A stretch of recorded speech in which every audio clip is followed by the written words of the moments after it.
I earned my degree online at Arizona State University. I chose to get my degree at ASU because I knew that I'd get a quality education, they were recognized for excellence, and that I would be prepared for the workforce upon graduating. To be associated with ASU, both as a student and alum, it makes me extremely proud, and having experienced the program, I know now that I'm set up for success. Learn more at asuonline.asu.edu. I'm a fish boy who skates for Team X, blades with a leprechaun who plays basketball. Come to my smart house, meet my alien sister. Don't come hungry, because I'll bet my mom can't cook.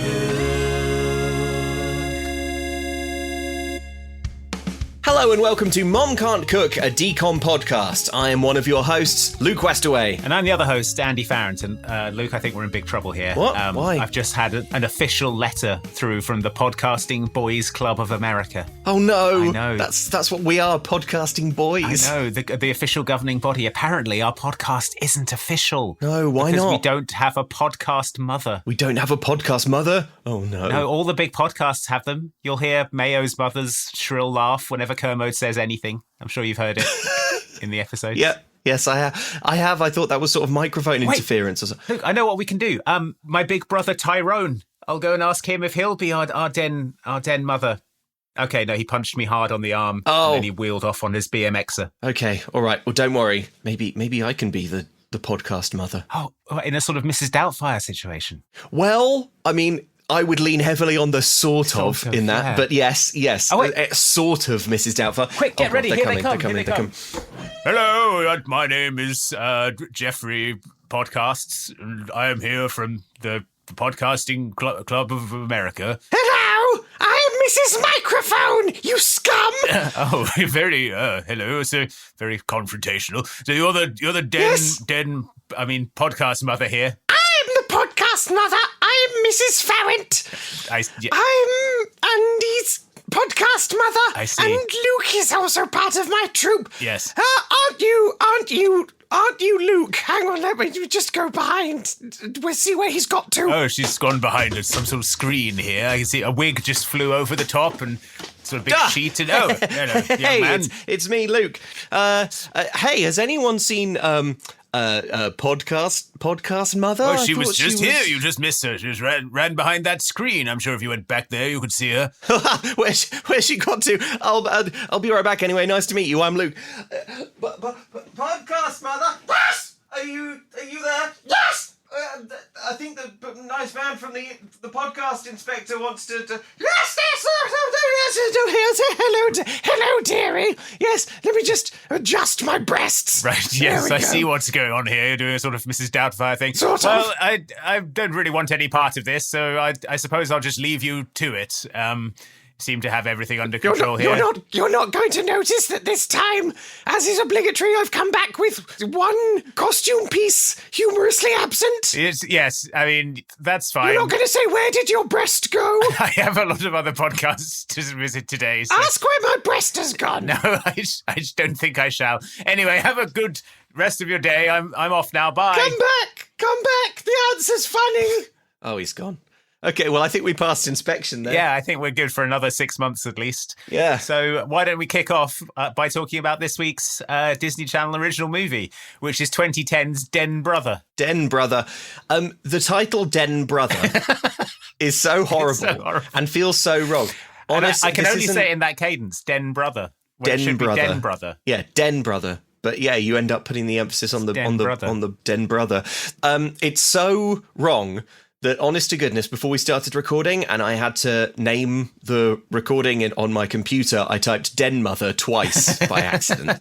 It sounds German. It does. Wo ist den Brother? Den Brother. Den Brother.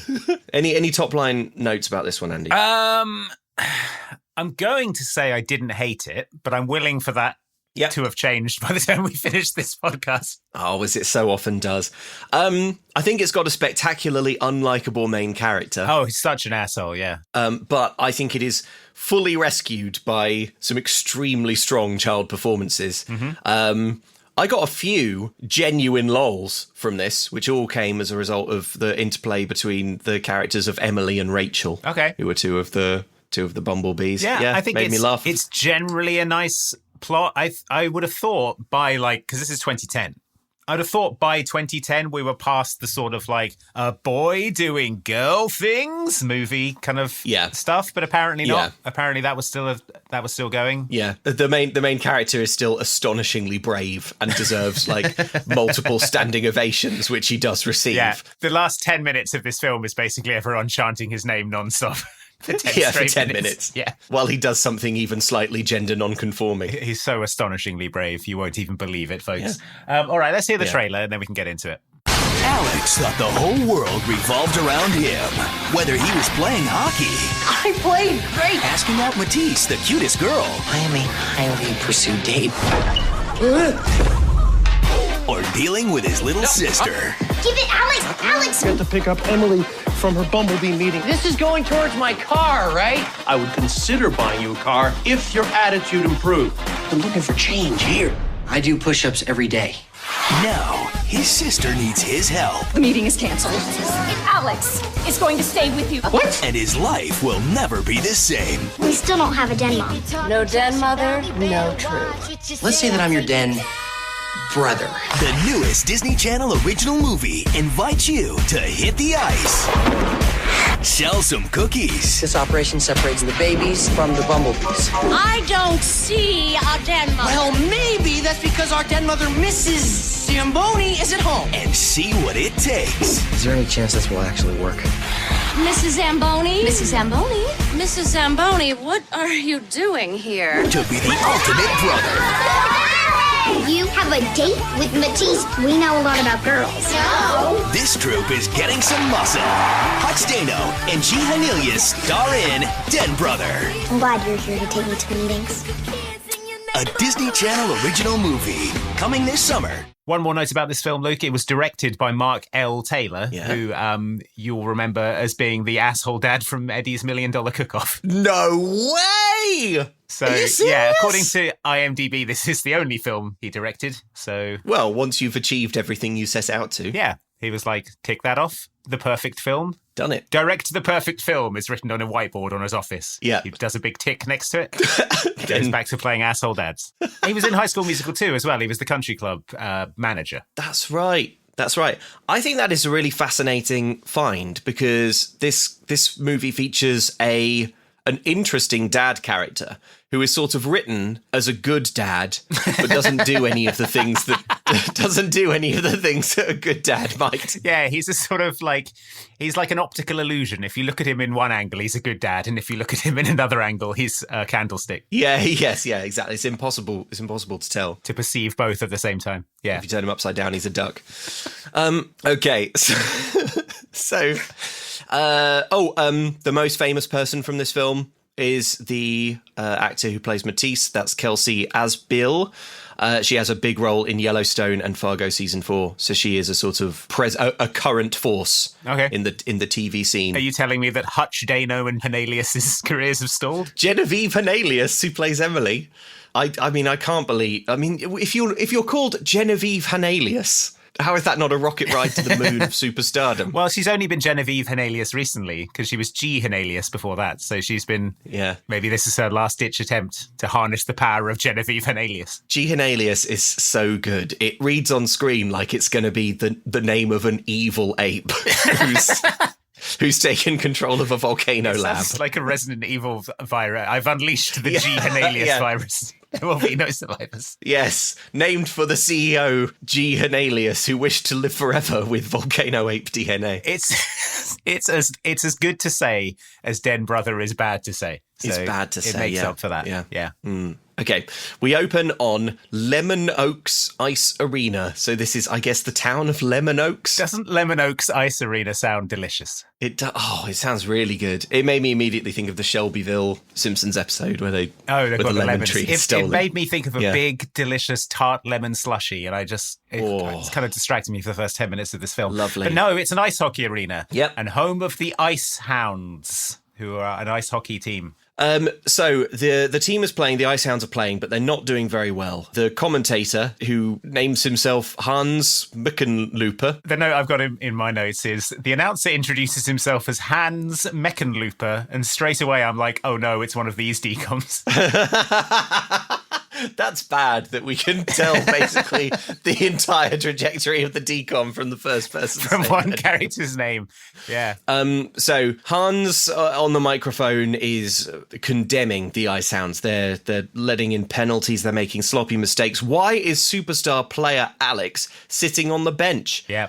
He bemoans. The Hounds are trailing their hated rivals, the Norsemen, 4-2. The crowd chant for this Alex. He's put back in the game. He gets the puck. He's skating like the Greek god of hockey, we're told. He spins and he scores a hockey goal. Yeah. He scored all 3 of the Icehounds goals today, earned another Icehounds record. Everybody applauds him. Oh, it's a team effort, he says, waving to the crowd. This whole thing feels exactly like a dream sequence, and like in a minute the boy Alex is going to wake up, and he's not in fact the brash, smug superstar ice hockey player, but is in fact a likeable boy with aspirations. But guess what? There is no wake up. This is really what his life is. This is all apparently real. Yeah, the commentator goes, why can't every player be as good as Alex? And this is the point where you imagine he would jerk awake, sheets stained with urine, ready to face another day of being bullied and looked down on by jocks. My hockey piss dreams.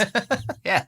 You know, that's what lemon ice is, or what do they call it? Oh no, lemon oaks. Yeah.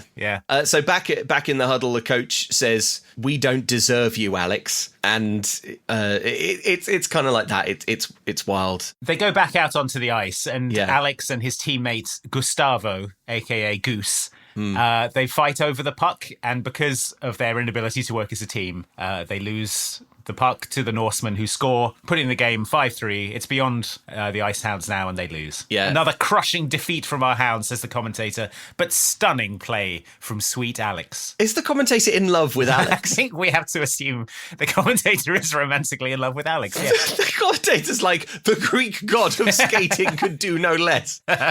Why can't every player be like perfect Alex? So weirdly, Goose is the one who didn't play by the coach's advice here, because the coach said, work the puck to Alex, just get it to Alex, he always scores. But Goose didn't want to. Goose wanted to do a bit more kind of team play, and as a result, they had this weird tumble and lost. So in the locker room afterwards, Goose rounds on Alex. Why are you so happy? He says, we lost. Which is pretty high and mighty a tone for Goose to take, I think, considering that he didn't pass to Alex as instructed and they lost the match as a result. But fine. Alex says, I played great, and you're coming along. You're coming along too. And I think the commentator likes me. Yeah. I think it's going somewhere. I think it's going somewhere. I think me and Hans Meckenlooper gonna hook up. It's the real thing. We should have won, says Goose. Let's be zen, says Alex. We are a 500 team. Don't know what that means, but I assume it's bad. We're 500 never teams. We are 500. Maybe with a 500th ranked team. Maybe he means there's 500 people on the team, so the fact that they're in the starting 10 or whatever is really good. Yeah, that's pretty good. We're the best of the 500 boys recruited for this ice hockey team. It's every boy at school. Yeah, we're never going to make the playoffs, but if I keep playing like this, I could make the high school all-stars. This is a kind of super band of ice hockey boys. Yep. We are led to believe. I think they just sort of go school to school like that yo-yo display team and just sort of like skate around on stage to inspire children, maybe. Yeah, skate around in sparkly leotards. I don't know who they're going to play if it's the all-stars of all the high schools. Oh yeah. Who are they going to play? Adults. That's what you do, right? If you assembled here's a team of super children. Yeah. Let's see how they fare against a team of normal adults. Normal adults. Yeah. Yeah. Oh, poorly. Oh, they've been badly hurt. Badly smashed into the wall.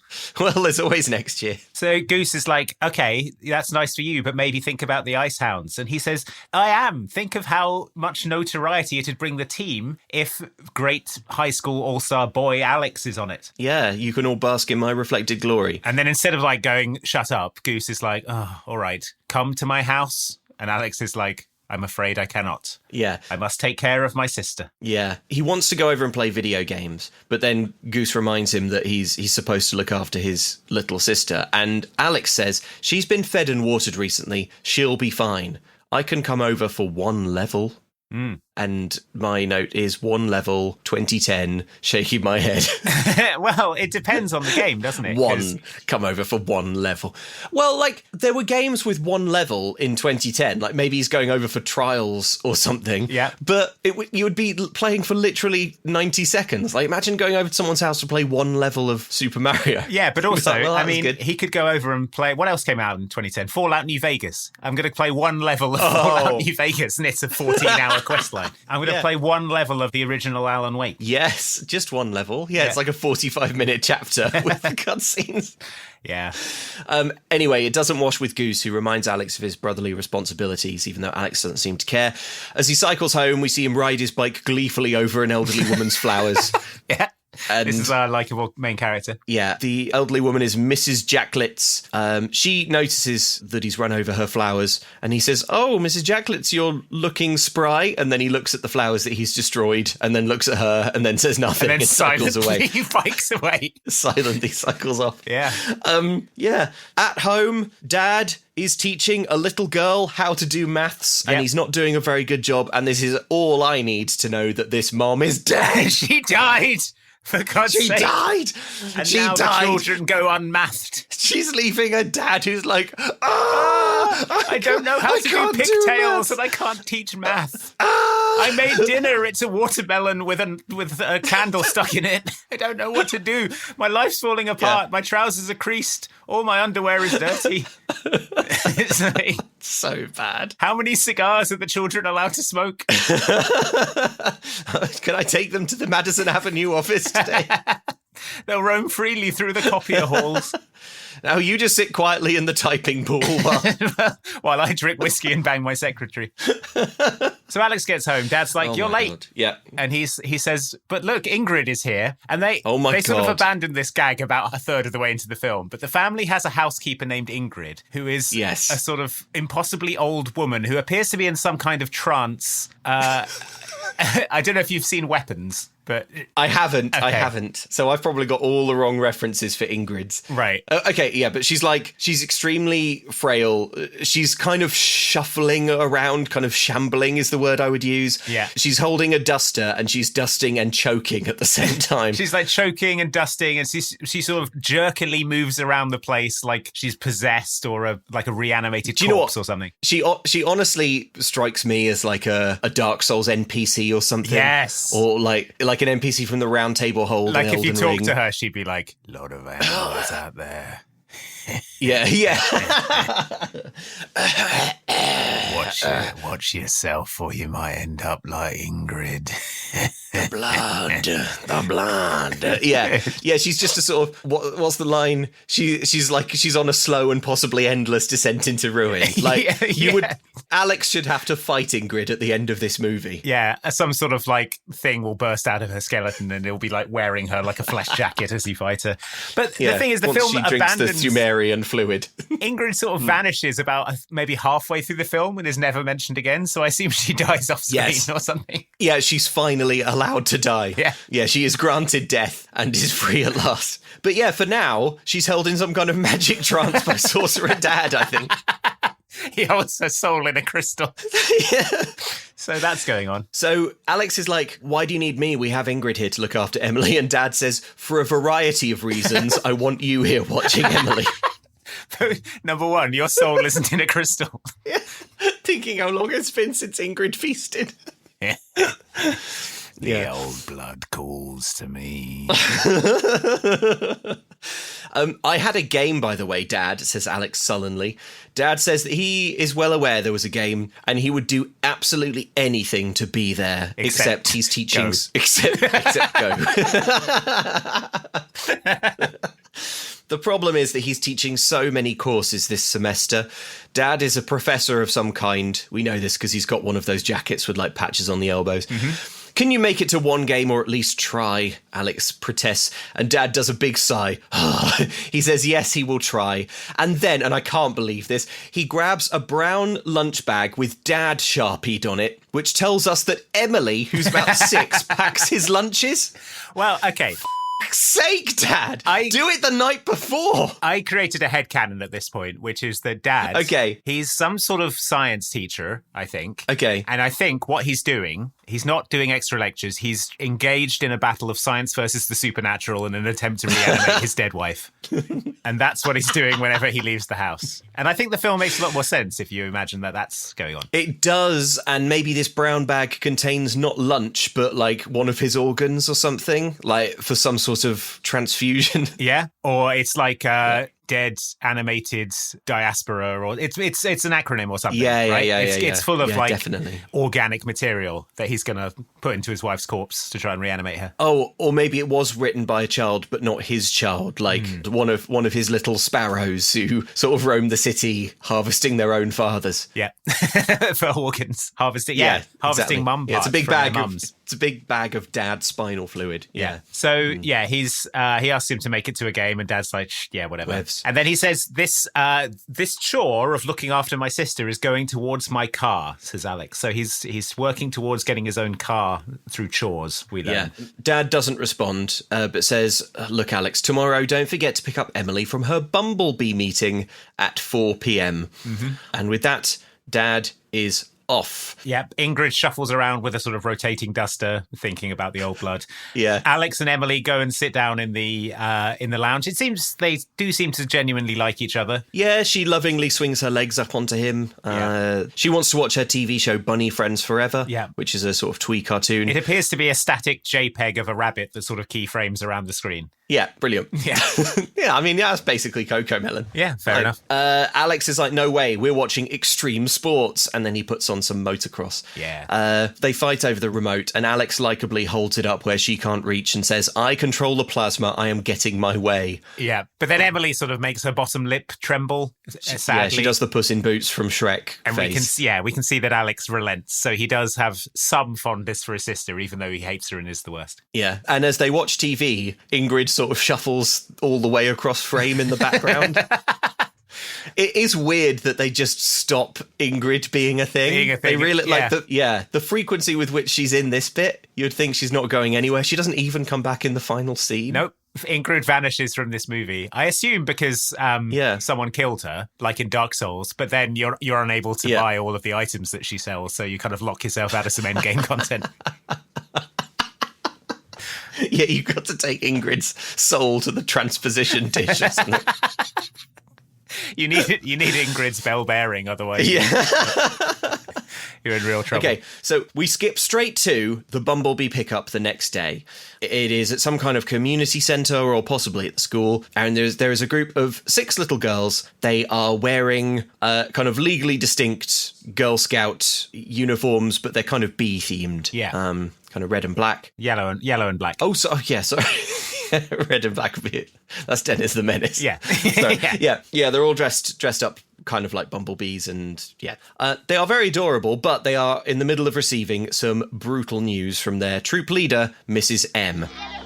You'll just have to study the handbook on your own at home until Bumblebee headquarters can assign you to your new troops.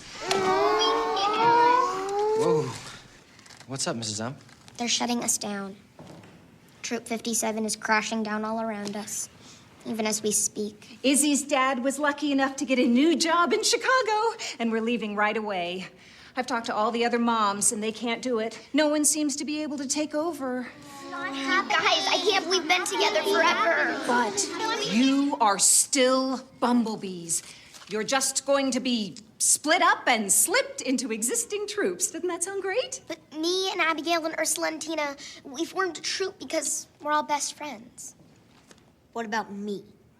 And Rachel is sort of our friend, too. This was my first actual lol. I really liked that. Well, it's that thing with Rachel. I think it's very, very funny that Mrs. M, the troop leader, is like apparently heading off to get her bug out bag and get out of town. Like, she's like, she's not even a side. She's mid-meeting of the bumblebees, and she's like, we've got to skip town. Yeah, gotta go. There's no time to even get another adult to supervise this. I'm out of here. I mean, the whole way through the movie, we're going to get the impression that the bumblebees does not feature the sort of checks and measures that you would hope for something that involves quite a lot of safeguarding and care of young children. Yeah. And this is the first example, really, is Miss M being like, leaving mid-meeting, six kids on a company. No reason. Yeah. So Mrs M leaves, and the girls descend into ugly bickering. Alex, who's showed up, he calls for calm. He says, one of your mothers is going to volunteer eventually, but you'll have to guilt them into doing it. Let me see your sad faces. And they all do their saddest faces, and he goes, they look a little forced. No, wait, hang on. Everyone copy Rachel. And then Rachel says, I wasn't doing it. I find the character, I'm sorry, but it's working for me. Yeah. The comedy of there being, like, these 6 girls are like, now down to 5, are weapons grade adorable. Like, they are so freaking cute. And the recurring gag of one of them, Rachel, being like a sort of weird goth. She's a weird goth who loves like blood and death, and everyone finds her a bit scary. It's really working for me. Yeah, it's good. It's good Emily and Rachel carrying this film. Genevieve Hanalius and Kelly Gould. Yeah. To give them their flowers. But yeah, Emily says that even if they do get another Den Mother, it'll take so long that they'll never get into Camporee, which is the most important bumblebee event of the year. And you have to do loads of stuff to qualify for it. Not everyone could make it. You don't just like pay £5 and then show up. Yeah. Anyway, Mrs M is like, sucks to be you kids. Anyway, there's an idling cab outside. I've got to head to Chicago before Fingers McGinty gets to my house and realises I've left. Alex is going to stay with you until your parents show up, and Alex is appalled. He says, no, I have 100 cool things to do. 100 cool things to do. So they all beg Alex to stay and run the meeting for them. And he says, all right, fine, I guess I'll be your designated Den Mother. And then we smash cut to him being that. He's having the meeting. The girls are all sat cross-legged. Yeah. They tell him that when he talks, he has to hold a special sunflower. Yeah, the Troop 57 talking flower. This is another gag that's another thing that's just sort of like abandoned, but fine. So a little girl called Ursula raises her hand, and she immediately informs on little sister Emily for being out of uniform because she's wearing a princess tiara, which is against the rules. Not my rules, says Alex. Emily's loving this. Well, if she can be a princess, can I be a bumblebee vampire girl? Says, I assume, Rachel. Sure, whatever you want. Also, the talking flower is stupid and we're not doing it anymore, he says, and throws it away. Yeah, so he throws he bins off the flower. He tells the girls that they can do whatever. He says, what do you want to do? And then one of the little girls, whose name is Tina, sort of like rotates on the spot so that she's facing away silently, just sort of looks away. Yeah. I guess feeling sad or something. Shoulders heaving with the racking sobs. Yeah. Poor Tina. We could look at pictures of cute boys, suggests a little girl called Abigail, and she produces a magazine of cute boys to broad approval. I don't think so, Alex decrees, unwilling to do something that is... unwilling to do something. Unwilling to do something that is against the sort of social norms of what a boy would do. We could do a go for it, suggests another girl. It's where we do a new activity, craft or skill. Alex seems to like this idea, so we cut to him leading the bumblebee troop. They arrive at an ice skating rink, and then they start playing ice hockey, because that's the one thing that Alex likes and knows about. Yeah, so he's taken them to do a go for it, where they try and play ice hockey. He's shouting at them, you give 100%, you never back off. And the little girls kind of shuffle around slowly while Alex yells at them. They all fall over. They say things like, I'm cold, my feet hurt. Why can't we do something fun? And Alex is like, this is fun. This is Being fun. Great hockey players is the best thing in the world. But then an evil ice hockey player from the hated Norseman called Titus skates up and he says, how would you know, dork? And there's some icebound bullying. Yeah, they start to fist fight, and Alex is punched hard by Titus. Yeah, the fist fight takes place entirely off camera and lasts a second, and it's Alex getting punched hard in the eye. Yeah, so it's probably less of a fist fight and more Titus punching Alex hard in the eye. We cut to back home where he's being soothed. He's got a big stake on his face, which is, I mean, surely was that ever a real thing? I only know it from like cartoons, but presumably it's based on something. Like, why would you put a stake on your face? Because it's cold out of the fridge, I guess, and it maybe like stays cold for a long time on your I think it would heat up quite quickly. And then you'd have a sort of decomposing steak leaking blood onto your face. Just dripping fluids. I mean, maybe it started out as like it was a steak and maybe some French fries, some roasted Brussels sprouts or something. And so the person soothing you would get a nice meal out of it. They would just eat that off your face. Eat it carefully off your face. Eat it carefully off your face because you need to do something while you soothe a punched man. Yeah, it's boring to soothe a punched man. Come and soothe me. No, there's a steak dinner in it for you. Wow. Whoa. Why didn't you say so? Now you're talking. Lie down, place that dinner on your face. Let me get my biggest knife and very carefully my steak dig knife. in. Just very carefully. Oh, it's gone in your eye. Oh, no. You see, I understand why they stopped doing it. Yeah, exactly. That's what we're saying. Yeah. So Emily says that despite everything, she actually had a really fun meeting. She asks, if Mom was alive, would she take me to Bumblebee meetings? Yeah, if Mum hadn't run out of Estus flasks when she was fighting England. Yeah, if Dad hadn't needed Mum's soul. If she hadn't walked into the soul chamber at the worst moment. Honey! And he says, yes, she would have taken you. I'm glad you're here to take me to meetings, Alex, she says, and kisses him on the cheek. Aw. Cut 2. High school. Alex is in the hallways with Goose. He's looking at a girl who he has a crush on, Matisse. Yeah. Seriously, why her, says Goose. You could have anyone you want, he says, heavily implying himself, I thought. Yeah, I think so too. Yeah. He says, you're good at ice hockey. That's like having a free date anyone you want card. Why Matisse? Sure, she's pretty, but she doesn't like you, Goose snaps. But Alex is smitten. It's got to be Matisse.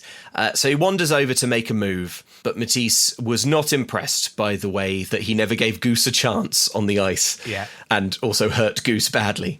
Alex explains that checking someone in hockey is like saying hello or goodbye, like aloha. And he explains that it's friendly to bully someone in hockey. Yeah, he explains that it's okay to bully if it's Goose. Yeah, he then asks her on a date Friday night. She says she's busy. Yeah. Doing what, says Alex? I'll find something, she says. And then Alex explains patiently to this idiot woman that he is a highly pursued date at this school. He's trying to help her. Matisse, I'm just keeping it real. I am a highly pursued date at this school, and you should just jump at the opportunity to date me. I'm just saying. I'm trying to help you. Really? Can I just say something to you in hockey? Yeah. Aloha. By the way, that was an aloha goodbye, not aloha hello. I don't have a car. That's the problem. That's why she won't date me. Cut to Alex steals a car. Yeah, that's the reason, Alex. Obviously, he's very unlikable. I think this movie makes a small or a major, maybe, misstep in making Alex too unlikable. Yep. For too long, so that when he goes on an arc to become a nice guy again, it's a real long way. It's like a journey to Mount Doom to get this guy back to being a good guy. Imagine a ski jumping slope. Yeah. So that's the sort of down. And then at the end, yes, there's a sort of speed bump you would find in a residential road. And that's his little upwards arc at the end. So it's like enormous long lead up, tiny little bump at the end. Yeah. So Alex, in fact, has a different plan to get a car, not stealing one. Yeah. So he needs money. And we cut to a hockey match. It's the Icehounds versus the Tigers this time. Alex isn't there, though. Where is he? And then all of a sudden, he bursts through one of those big sort of paper banners, like flags. Yeah, banners. You know, you kind of like explode through a banner. Dry ice machine goes off. Yeah, he's making his own entrance. It's like a pro wrestling style entrance, lights and music. Yeah, and he's wearing a jersey that's sponsored by a local flower shop called Moses Roses. That's right. It's the film's not entirely. It's not entirely obvious what's happening here for a little while, but it turns out that what he's done is he thought, I want a car, so I need money, so I'll get sponsorship. So he's gone off camera to Moses Roses and acquired, I guess, sponsorship. And now he's wearing a Moses Roses t-shirt. He's like firing t-shirt cannons, Moses Roses t-shirts into the crowd. Everyone's losing their minds. Alex, this is too much, says his coach. Alex points out that NASCAR drivers do it. It's good for everyone. Which, I don't know if they do this. I don't think they do this specifically, no. But the referee skates over and suspends him. Control your player or I'll bench your team for the entire season, he says to Alex's coach. So his coach has no choice but to suspend Alex. You blew it this time, son, he says. Yeah. So back home, Dad tells Alex he is crushingly disappointed that he did something so shameful as to seek out a sponsor for his sporting career. Yeah. You are just as guilty, says Alex. You're the one who told me I had to help pay for a car. Yeah. You forced me into a desperate situation, he says, picking up speed on the downhill slope. Dad says that what he actually said was that if Alex paid the insurance, he would maybe buy him a car if his attitude improved, which I guess Alex interpreted as get sponsorship money and then you'll have a car. So now he's got no car and he's benched from hockey. So he flops back on the sofa. He decides that the only thing there is to do is to kick back and relax until Coach changes his mind.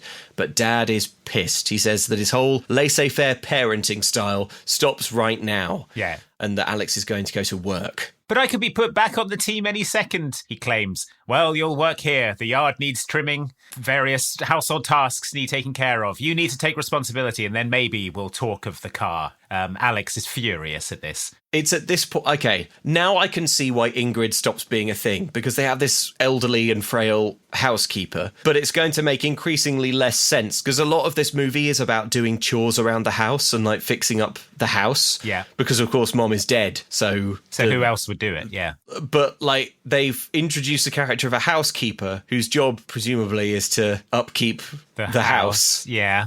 I think it's keep house, if you will. I think it's clever what they did in making the housekeeper very close to death. So that when she stops appearing, you just go, oh, well, she died. You know what you should do if you ever make a movie is you should make all of the characters extremely old, frail, and close to death in case halfway through the film you forget one of them exists. Yeah, in case it turns out that, oh, actually, it's a big problem for the plot that this character is here, because then they can just die. They can just expire quietly off screen, and it's not weird. Yeah, and no one will say, where's Ingrid? Because they'll be like, well, I guess she just died. Oh, that's a shame. She was so young. They won't say that. Yeah. They won't say, Ingrid was taken before her time. They'll go, well, at least she's not in pain anymore. Yeah, oh, thank God. Wait, and Ingrid was still alive? No. And that's the energy you want for your film. Every character, when they die, you're like, well, at least they're not in pain anymore. But she was old in my grandfather's time. Of course, then she got that crystal. she found that strange burrowing worm. It took over her central nervous system. So later on, Emily grabs Alex and says that she needs his help. Specifically, she needs his help to stand out on the lawn and wave to parents as they drop off the little girls, the other bumblebees, because they're having a meeting at Emily's house. The parents want to see, Emily explains, that there's a responsible junior helper at the meeting. So, look responsible. Maybe I should bring Ingrid out, suggests Alex. And we briefly see Ingrid weakly trying to pull the corner of a rug out the end of a vacuum. She moans in agony. She's making a face that she appears to be climaxing, I've written, but I guess it could be read either way. Yeah, it could. Yeah. Inside, we see that Alex is playing Madden upside down. Yeah. I've got a note here that TVs should all rotate. So if you're a kind of shattered loner, can sort of just lie on their side. Lie on their side. That would be good, actually. Broadcast TV programs at like a 90-degree angle after a certain time. Oh, like how we were saying Money Plane was supposed to be viewed in portrait. Yeah, exactly. We've all been watching it wrong, yeah. But if there's a certain kind of movie or TV show that's only watched by people who can't like lift their head off the couch because they're too depressed. Just broadcast or those too stoned sideways. or something. Yeah. Yeah, like, stoner TV, like Ren and Stimpy or SpongeBob. Yes. They should put that sideways. Yeah, or upside down so you can just hang backwards off the couch like Alex is doing here. Yeah, letting the blood rush to your head. A natural high. So all the bumblebees come and leap on Alex's bed. They say that none of their parents cracked and they still don't have a den mom. Can you, Alex, walk us to the community centre for a basket decorating ceremony that one of their buddy troops is hosting? Alex is very dismissive until one of them happens to mention that the buddy troop features a girl whose older sister, Matisse, is their junior helper. Yeah. Matisse, his crush from school. Basket weaving, I'm in! He leaps to his feet. Hooray. Horny for Matisse. As they head to the community centre, Alex rushes in ahead of the bumblebee troop and he slams the door behind him on the girls. Right. And then when he's got visual confirmation of Matisse, he turns around and says, now we can form a chain. And he gets them all to hold hands, confirming that he didn't do any road safety on the way here and wouldn't hold their hands, presumably because it's not very manly to hold hands with a girl, a little girl. I don't know. But yeah, he leads them in and has a... Every scene there should be one less troop member. It should have started. It's like this movie should be like a level of Lemmings where you start with 100 and like you just got to get some of them there, As long as you get at least one over the line, you can finish the level. Yeah. It's a win. It won't be a high score. As long as you get one to Camporee. Yeah. So yeah, he sees Matisse and they have a sort of interaction where he is pretending that he's into all this Bumblebee stuff and being modest and like, oh, I know it's not a very guy thing to do, but, you know, it's the right thing to do and that kind of stuff. So yeah. Likeable, you know. Alex? Matisse, what are you doing here? I'm a junior helper for my sister's bee troop. No way. I'm a junior helper for my sister's bee troop. And before you say anything, it's not a very guy thing to do. So let me have it. Where's the making fun of me, the jokes? No, it's great. It's, kind of surprising. Girls, less talking, more working. You should grab a seat and get gluing. If you want to make baskets that are easily sold, just follow directions and do as you're told. I love that part. Clippings are not to be left on the floor.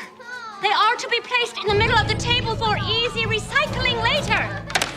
So we meet the film's kind of primary antagonist at this point. Yes. Who is an evil den mother called Dina. Dina Reams. She is played by Vicki Lewis, who is Elsie Chapman from the 1998 Godzilla. Okay. The one with the kind of curly red hair. You said, why do you say it like that, Andy? Why do you say it like, okay, as if people won't remember? That was a big film. She's a main character in a big film. Isn't it like the worst Godzilla film, though? Yes, but it's a film that a lot of people have seen. For many, many people, that's the only Godzilla film they've seen. That's why they haven't seen any others. It's got Jamiroquai on the soundtrack. It does, yes. That is also true. So, checkmate. Fair enough. Well, how about this? She's also the girlfriend in Mouse Hunt. Okay. No, you're not going to tell me that. Mouse Hunt! Featuring Lee Evans. Yes! Featuring Lee Evans. Okay. Mouse Hunt was a big deal. She was the girlfriend? 97? She the girlfriend of the mouse? No! She's the girlfriend of Lee Evans. Oh, okay, fine. I can't believe... Have you even seen Mouse Hunt? I don't think I have. Jeez. Is it based on the board game? No! Well, for one thing, that's not called Mouse Hunt. And for another, no. It's got Nathan Lane in it. It's like a slapstick comedy. It's like a Laurel and Hardy thing. Oh, where they've got... Is it like a bit like Man vs. Bee? Yeah, yes, but like decades before Man vs. Bee. So it's like a worse version of Man vs. Bee. No, it's got so much physical comedy. It's really good. All right. It's brilliant. It's directed by Gore Verbinski in his feature film directorial debut. I'm on the Wikipedia page now, you can tell. It's brilliant. Okay, right. Here's what happens in Mouse Hunt. Mouse Hunt is about two brothers. Okay. Now, these two are chalk and cheese, let me tell you. And are they mice? No, they are men. Okay. They are Nathan Lane and Lee Evans. And they are the sons of a mouse. A string magnate. What? Who has a string magnate. So he has like a string factory and he made his fortune in string.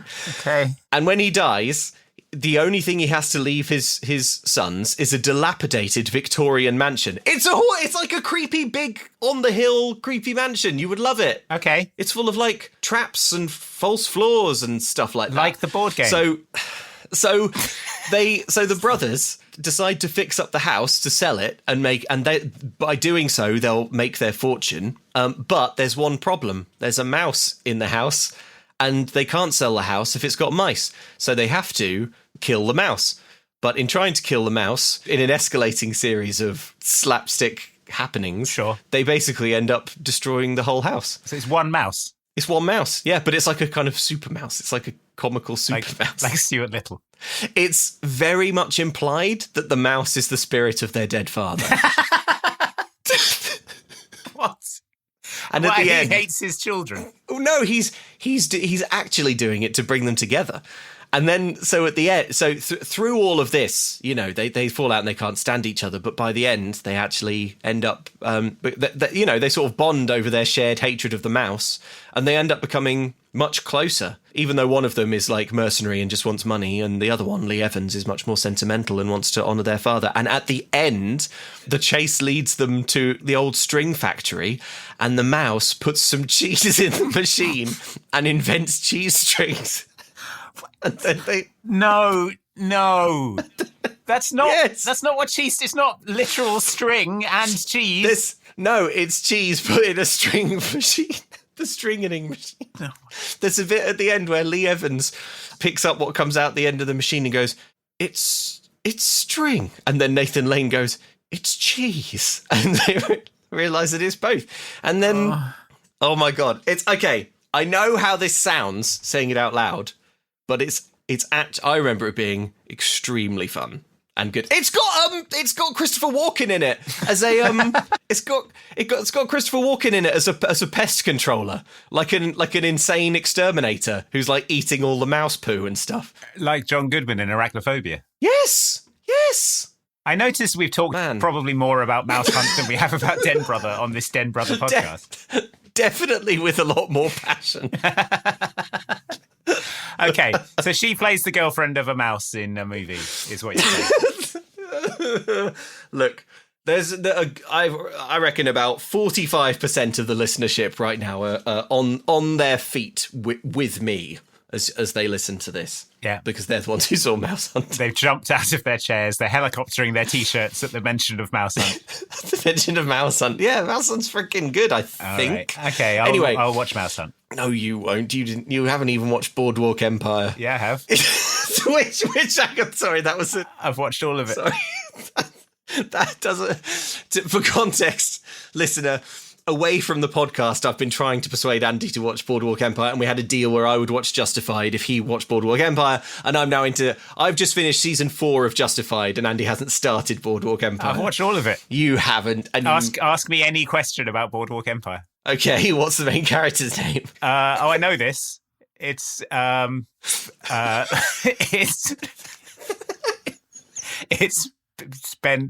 Walk Empire. No, it's Steve Buscemi. He's called Nucky. Yep, that's his first name. Nucky Thomas. Nucky Thompson. But that's what I said. Thompson. Yeah, you could have watched it all and then forgotten some of it, I suppose. Yeah. Oh, as if you can tell me Timothy Oliphant's character's name from Justified. Because it's Raylan Givens. Oh, I didn't think you'd get that because it's two not real names. Oh my God. Should we just stop? Den Brother. Just talk about what else we've been watching. Just talk about, more to talk about things we haven't watched. Let me tell you about Timothy Oliphant in Alien Earth. Now, I thought it was Billy Idol, but no. Timothy Oliphant. What the hell's up with that? With a brand new look. Yeah, I think they've given him way too much makeup. Luke, there are Den Brother fans out there who are waiting to hear us talk about Den Brother. I don't think that's true at all. It is true. We're going to carry on. Yeah, okay. It's the basket making. The basket making is happening. Alex is back. Oh yeah. Something that I do want to pick up on is that in the last audio clip, which I realise now was about 20 minutes ago, but you did hear the Bumblebee credo, which really made me laugh. Be honest, be ready, be loyal, and be yourself. Be yourself. Be yourself. I really like it because they're all nice Girl Scout things, except be ready, which sounds like they're a sort of libertarian group waiting for the deep state to activate, show its hand or something. Well, it's the Scout credo. Be ready. Be prepared. Be prepared. Yeah. But be prepared is different to be ready.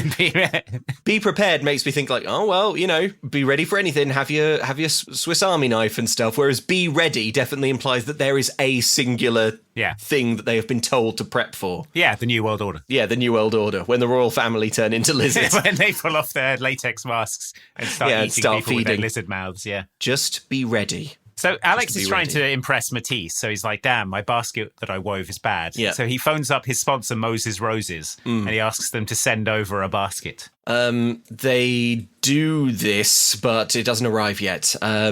So later on, Mrs. Reams is inspecting the baskets. Yeah, the insane scout leader woman, Mrs. Dina Reams. She's inspecting the baskets. Everyone's baskets are very uniform, except for Alex's Troop 57, who've all kind of made ones that express their individuality. She's furious about this. Yeah, she's livid. Alex hurries over with a big tied-up bag that he just took delivery of from Moses Roses, just as Mrs. Reams heads over to intimidate him. The lack of leadership, she says, explains these, whatever they are, gesturing dismissively to the basket. baskets. Alex is defensive. He's like, why do the baskets all have to be the same? The girls are expressing themselves. There is no Troop 57, Dina counters, with Miss Moffat gone, you do not exist. The Bumblebee Charter clearly dictates that every group's Den Mother be present. And you assume we don't have one, says Alex. Well, I don't see a Den Mother, says Dina. Well, maybe that's because our Den Mother, Mrs Zamboni, is at home with strep throat. Yeah. He improvises on the spot flawlessly. This is really quite lax. Yeah. Like, these children just sort of, like, drift around in the world and are occasionally collected up by a grown-up. Their parents then sort of push them out of a moving car in Alex's neighbourhood and like see them 3 days later. Oh, how was your whatever meeting? How was your Bumblebee or whatever? Well, the woman who supervises us left, so a random guy's been looking after us for the last 3 days. Okay. Yeah, cool.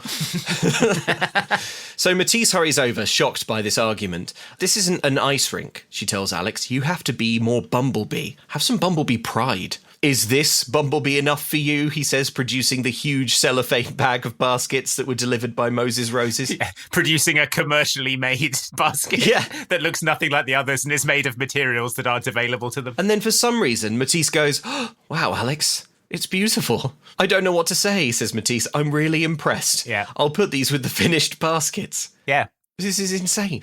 It's like if you went to a candle making class and then at the end of it, you'd sort of Deliverooed some candles. A Yankee candle. A Yankee candle, and you were like, well, here's mine. And everyone went, oh my God. Oh my God. It's really good. It's really good. That's like a $30 value. It's a really good candle. That's like, it's like...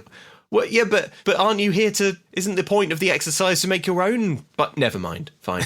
So anyway, Matisse is really impressed. But the girls are really worried because Mrs Zamboni isn't real. When did we get a Den Mother, says one of the girls. Relax, girls, he says. I'll find you a replacement. And in the meantime, you do have a replacement Den Mom. You have me. And they all cheer and love on him. Yay! We cut to a sports store where the ice hockey coach works. Alex has gone here to try and butter up the coach and get his spot on the team back. The coach is sharpening skates. Reams made this pretty clear, says the coach, that it had to be a serious punishment. Yeah, so we learn in this bit of dialogue that the referee who suspended Alex... The evil ice hockey referee. Yeah, he is the husband of the evil, insane scoutmaster, Mrs Reams. Yes. And he also comes from the family that owns Fantasy Flowers, the only other flower shop in town. So his suspension is partly due to the fact that Alex was advertising a competitor. Yeah, so this is all political, basically. What Alex should do, I think, is open a florist, because there's only 2 in town. Yeah. Like, that's not many for a town. Yeah. Also, didn't he really badly F up then, bringing in the Moses Roses baskets to the Bumblebees? Because won't Dina look at them and be like, these are baskets from my These are baskets from... I would recognise them anywhere because, as you know, I'm in the flower business. Yeah, although we do later find out that Dina and the coach hate each other. So maybe when she saw some baskets from her husband's hated business rival, she was actually delighted. Maybe she's having an affair with Moses. Yeah, and she was like, oh, good, Moses sent me roses. Yeah. How lovely of him. Well, Moses is very close to mouse in terms of spelling. And we know she's got prior of being the girlfriend of a mouse. So, I can't believe it. Yeah, but he's suspended for up to 2 weeks, but it's in the coach's hands. He can decide when to put him back in. He's got to play it by ear. But I've got to be on the ice to make the All-Star team, says Alex. Well, guess what, says the coach. Reams isn't just the ref, he's also the All-Stars coach. Yeah. It'll take a miracle to win him over. So this guy he occupies sort of every position of authority in this town, and Alex has pissed him off royally. We also, we know he's not a very good referee because he just got Alex suspended for advertising a rival florist, which is so political motivations were involved in the suspension. Yeah. And I only mention this because later on this coach is going to turn out to be a good guy after all. But that's a pretty not good guy thing to do, right? To bench a child doing ice hockey because he's been sponsored by... Like in Brink, if the person running the final skating tournament had been like, oh, well, I've got a rival dog washing company to Pup and Suds, so Brink, you can't actually do the competition. I'm You're afraid my suspended. company, Sudsy Dogs, Sudsy Hounds, is a big rival of Pup and Suds. So... Sudsy Hounds. Sudsy Hounds sounds like a West Side Story character. Hey, it's me, Sudsy Hounds. Hey, Sudsy. Listen, see, I'm the toughest kid on these streets. Oh, Sudsy Hounds. Oh, Sudsy died. Well, he was very close. Sudsy was killed in gang violence. At least he's not in pain anymore. Isn't it weird how West Side Story is so fun and then everyone just starts dying? Everyone suddenly dies. So Matisse comes in looking for camping supplies. Alex helps her get a tent down from a high shelf. I don't want to wait till the last minute to prepare for Camporee, she says. I'm an early preparer myself for sure, says Alex, lying. Yeah, and then he says, so, Matisse, I was wondering if you and I, and she's like, I know what you're asking, Alex. And of course, the answer is yes. That's right. The two of us can ride to the Bumblebee leadership powwow together. Yay. Okay, so it's not the date that Alex wanted, but it is an appointment to hang out with Matisse. So reasonably good. Later at home, the Bumblebees are around and they want to do a meeting, but Alex wants to leave and play basketball. Yeah. Because we're half an hour in and he's still not he's still refusing the call to adventure here. His arc, yeah. We cut to a shot of Ingrid. She has died. But she has an automatically rotating feather duster that's still sort of twirling, but she has passed away. Oh. Yeah, on the piano. Yeah. Slumped over the piano. Yeah, really. So Dad intercepts Alex as he's on his way out to play b-ball. No going out, says Dad. You're working all weekend. You've got non-stop chores to do because Dad wants a real change in his attitude. Yeah, if you're serious about this car, you've got to work for it, he says. So Alex looks at this list. We cut to him doing some of this yard work. He's on the phone to Goose complaining. And Goose says, what you really need is a bunch of magical elves to do it all for you. And that gives Alex an idea. Which is fortunate because what you really need are a bunch of magical elves to do it all for you is a really, really weird thing to say. What you really need is a bunch of magical elves to do the job for you. Or some worker bees. Yes, I can get the milk cart. You All right, you win. I'll help you girls out with your go for it, but just this once. That's all right. We thought of one. We're gonna make bird feeders out of recycled milk cartons. It's gonna be so Wow, that's great. I was gonna give you one a little more challenging, but that bird feeder idea seems more your speed. This go for it requires strength and motor skills. We can do it. You can talk. Well, since Tina feels so strongly about this that she's willing to make a sound, I'll give you girls a shot. All right, let's go. So we get a montage of all the bumblebees toiling in the yard. They're visibly unhappy. Tina becomes somehow trapped beneath a pile of leaves like a baby hedgehog. They all laugh at this. Yeah, while this is happening, Alex plays hockey against the garage door by himself, and disapproving Mrs. Jacklitz comes and frowns at Alex, seeing what he's doing. Yeah. Dad gets home. It's late at night. He sees his beautiful new garden that has fairy lights and stuff in it now and is amazed. Pause the game, he says to Alex. The yard looks magnificent. Thanks, Dad. It was no sweat, says Alex. No, you went above and beyond, says Dad. Was it hard to get the work done and watch Emily at the same time? No, it was easy, says Alex. She's in the living room with her friends right now. Dad leaves, Alex opens the living room door, and we see the girls are all passed out from labour. They're all like unconscious from a day of hard graft. So the next day, a delighted dad surprises Alex. He's so proud. It's time for Alex to receive the promised car. He makes Alex close his eyes as he's led out into the driveway, and then Alex opens his eyes and it's a wah wah. Uh-oh, it's one of those decom moments where actually his car is bad. Yeah, his car is bad, actually. Alex is stunned and appalled. Birds fly out of the engine block. His car is freaking good. I mean, I looked it up. It's a third-generation Honda Prelude from 1987, but I didn't even really need to look this one up because it's like a Japanese domestic market. It's freaking gorgeous. It's exactly, it's my favourite kind of car. Okay. And like in good condition, these would go today for like $14,000. Wow, okay.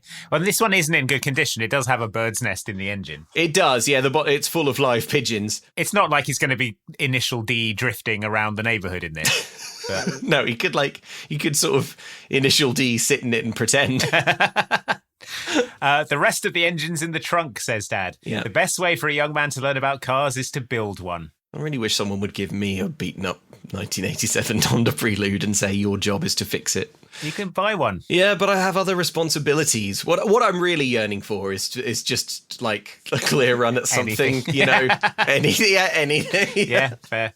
And he's like, I've been so impressed with the way you've been doing your chores. I've written up a new list of extra hard chores. And then he sort of chuckles to himself and leaves. Kill Ingrid, if you can. Yeah. Yeah. Alex sits on his car's hood and the horn goes off, scaring him. Andy, I've thought of a job for my bumblebee troop. Oh yeah, what are you going to get them to do? I'm going to get them to clean up my online security situation. Okay. I've been too lax. I feel like my privacy may be being impinged on the internet, and I've set the bumblebees to sort it out. Let's just see what they do. Okay, go to it, bumblebees. They're navigating to a browser. Mm-hmm. They're typing in some words. The words are NordVPN. What's that? /Mom can't cook. They appear to have appended to that URL. Oh yeah, well done, girls. Good job remembering to use the right URL. I knew I could trust you, bumblebees. Amazing. These industrious girls are installing NordVPN. Oh, that's smart. Which is the best way to stay safe and protect your privacy online. Yes, a VPN is a virtual private network. It's a great piece of technology that lets you do things like watch sporting events, TV shows and films that aren't available in your region by switching your virtual location to a country that is showing that event. You can also protect your private data like bank details, passwords, and online identity. You could save money by purchasing flights, hotels, and subscriptions from other countries at a cheaper price. The uses are endless. That's right, and NordVPN threat protection protects you from viruses, malicious malware, and phishing sites. It's as if these bumblebees knew that already. Exactly. So to get the best discount off your NordVPN plan, go to nordvpn.com/momcan'tcook, just like the bumblebees did. Our link will also give you 4 extra months on the 2-year plan. There is no risk with Nord's 30-day money-back guarantee. The link is in the podcast episode description box. NordVPN. Even a bumblebee child could download it. That's what they've asked me to read. That's what it says here. Oh, Andy, I'm feeling a little dizzy. Okay. Why? What happened? Well, I've been playing Madden upside down all afternoon. Of course. But well, you, I mean, you know I know me. That I know that you love games. Yeah, I'm going to be sick. I do love games, though, so much. You don't need to prove to other gamers that you're elite by playing games upside down, Luke. There are easier ways to show people that you love video games. How? How can it be done? Tell me. Simply go to insertcoinclothing.com and pick yourself up some cool gaming-inspired gear that has been inspired by your favourite video games, like Doom and Doom the Dark Ages and Helldivers 2 and Resident Evil and Fallout and Bayonetta and Doom and Doom and Doom 2 and Doom 3, but not Doom 4. Not Doom 4. Don't even bring that energy in here talking about Doom 4. But you love Insert Coin, Luke. Don't pretend like you don't dress exclusively in their clothes. I do love Insert Coin, and I do wear a lot of their clothes. Yeah, because they're awesome. I really like their designs. They're very cool. I think browsing the Insert Coin website is a good time, even if you're not sure you're going to make a purchase. Because yeah, they're just fun to look at. I love all the little references on there. So do go to insertcoinclothing.com and just give yourself a browse. And I do believe that the good folks at Insert Coin have given us a code that you can use to get a discount. Oh, you believe that, do you? I believe it wholeheartedly. Well, you are correct. That's right, folks. All you need to do is go to insertcoinclothing.com and enter this simple code. She's a perfect den, brackets mother, the brackets are part of it. And you will receive 10% off online orders. Codes are not applicable on charity items, bundles, gift cards, postage, and some products at launch. Codes cannot be combined with other deals or promotions and are valid until the end of 2025. That code again, SHESAPERFECTDEN, open brackets, MOTHER, close brackets. The brackets are part of it. When you said she's a perfect den, I was like, okay, that's the kind of thing we like. It's more restrained, it's neat, it's snappy. But then in came the brackets. In came the brackets, which are part of it. I cannot stress enough how much they're a part of it. They are so part of it. All right, yeah, go check out those clothes. They are good fun. Okay, Andy, I'm all packed for the big Camporee in Australia. Ah, that explains why it cost us $240,000 to get there. Yeah, it does. Well, yeah, it's in the middle of the outback. Yeah, it's going to be a brutal sort of Mad Max style Camporee Thunderdome. Yeah, right. Yeah. We'll be sort of convoying across the desert, like playing flaming guitars and stuff. Okay, but we did spend all of our cookie money on the flights and tents and stuff. So we did. Don't be spending any more money on things like mobile data while you're there. Oh, Andy, you poor innocent fool. I've downloaded the Saily app in my app store. Have you ever heard of Saily? I know for a fact that you haven't. You've never heard of sailing. The world-class eSIM. Yeah. You don't know what you're talking about. You've never heard of it. You don't even know what an eSIM is, probably. Go on, try and tell me what an eSIM is. It's a very special time in a young boy's life when he starts to feel certain urges. Certain urges to save money. Save money on mobile roaming data plans. That's right. An eSIM is a virtual SIM card that you can set up on your phone without having to mess around with actual physical SIM cards that allows you to connect to networks when you're abroad as if you're a local and only pay local data rates for all of your data while you're roaming, rather than having to pay those huge international roaming charges that can be a nasty surprise when you get back from holiday. Exactly. I'm not expecting that I'll return from the Australia Camporee. Very few bumblebees do. But while I'm there, I don't want to be spending a lot of money. So why don't you be like me, listener, and download the Saily app in your app store. Use code MOMCAN'TCOOK at checkout to get 15% off your first purchase. Man, when you send your final message, it's going to be so cheap to send. Help, help, I'm being run over by the war rig. Wish I hadn't gone to Camporee in Australia. Luke, you've seen all these hot boys in the magazines and on TV, haven't you? They're all playing vampires on TV, or they're rocking the vampire hair. They're all literal vampires. And how do you think they maintain that perfect Bela Lugosi widow's peak? Well, probably by drinking an awful lot of actual human blood, right? Yeah, but human blood is hard to get hold of, and it's expensive, and it's not for everyone. That's true. But if you want to take care of your hair like a vampire, you need the convenient hair solutions from Hims, who offer access to a range of prescription hair loss treatments with ingredients that work, including chews, oral medication, serums, and sprays. Get started with Hims from the comfort of your home. You fill out an intake form and a medical provider will determine if treatment is right for you. If prescribed, your Hims treatment is sent directly to you for free. That's right. The process is 100% online, which means getting started has never been more convenient. There's no insurance needed, and one low price covers everything from treatments to ongoing care. Plus, treatment options start at just $35 a month. So, start your free online visit today at hims.com/momcan'tcook. That's hims.com/momcan'tcook for personalised hair loss treatment options. hims.com/momcan'tcook. Individual results may vary based on studies of topical and oral minoxidil and finasteride. Prescription required. See website for full details, restrictions, and important safety information. In the kitchen, Alex tries to persuade the bumblebees, who I suppose all slept here overnight. No parents have been called. Well, now they've got a clear run at fixing up their Honda Preludes. Yeah. Now that they don't have kids anymore. All the parents are finally getting to work on that Prelude. So, he tries to persuade them to clean the gutters, but they don't want to. Emily says that what they need is to earn badges. For example, the Build a Fire badge. Alex says that, look, in the time it would take to earn the Build a Fire badge, he can get them 4 badges. And they are, of course, very interested in this. And we cut to a little montage of Alex making the bumblebees do all of his chores, but at the end of each one, he felt tip makes a little crappy homemade badge with fabric pen for them. And gives it to them. They're delighted to be awarded badges, but Alex is just making it up. So we cut to them like cleaning his ice skates. They rearrange his hockey posters while he nods approvingly. We see his sister on her big wheel tricycle delivering the paper, earning money for Alex. They reassemble his car engine. Disassembling the engine of a Honda Prelude. they've got their little fingers jammed inside catalytic converters, and they're all like smeared with oil. Gun the engine again. Yeah, the carburetor is totally shot. It's totally shot. Yeah, reach in there. You have to really reach in. Yeah. Just work your little... Yeah, you've got little fingers. Work them into the fan belt there. So all of a sudden, the girls cry out. They've spotted that Dina is coming, the evil Mrs. Reams. Oh no, they say, she'll be here to see Mrs. Zamboni. Emily thinks fast. Rachel, stall her, she says. Everyone else inside with me. So Dina meets Rachel on the lawn, and Rachel asks for the bumblebee password, just kind of stalling. Yeah. Meanwhile, inside, we see the girls put Alex down on a lounger in the kitchen. Yeah, we see them mix ketchup and mustard in a bowl. We see them slicing a zucchini. We see them grabbing a tablecloth. Dina is finally shown in, and she discovers Alex with cocktail sauce on his face, slices of zucchini on his eyes, a tablecloth draped over him, being sort of ministered to like he's in a spa by the rest of the troupe. Yeah. Oh, hello, dear, he says, Mrs. Doubtfire-ishly. Mrs. Zamboni, what exactly is going on around here?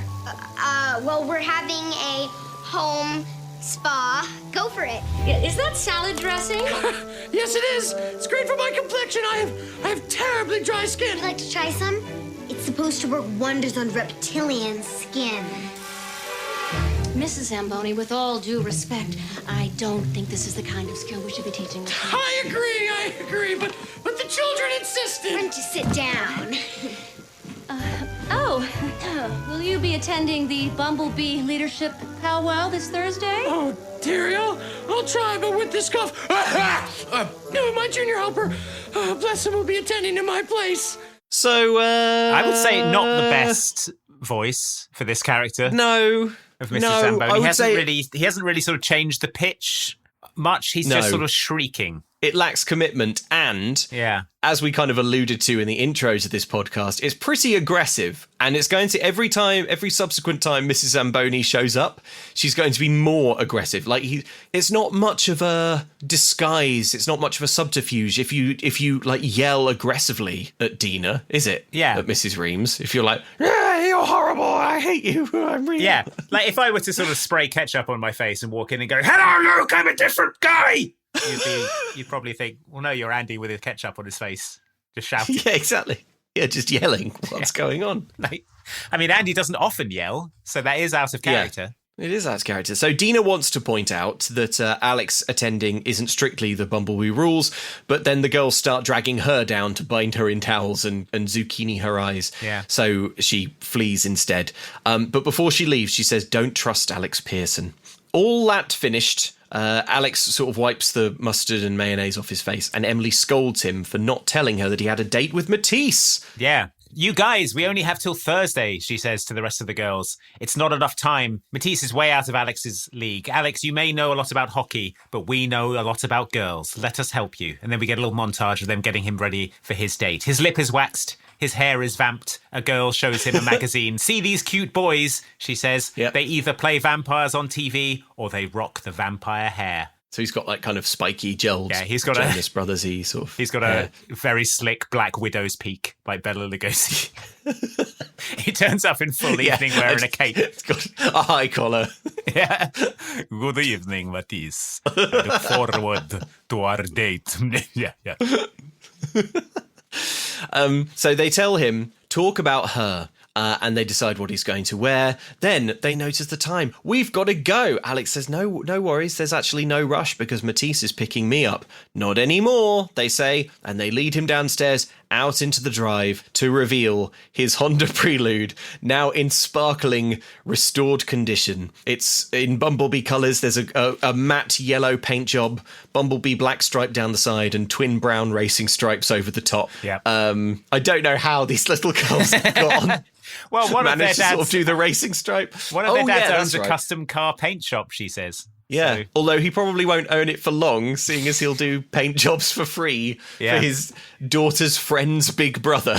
Yeah. They also dress Alex for this date. Yes. Rachel wants to dress him like a biker. Emily wants to dress him like a cute boy. The biker shirt has a skull and sort of safety pins on it. The cute boy shirt has what I think is an embroidered Chinese dragon on it. And presumably, you also strap a plastic katana to your back for the full look. And a long leather trench coat. That's the cute boy look. That's the cute boy look.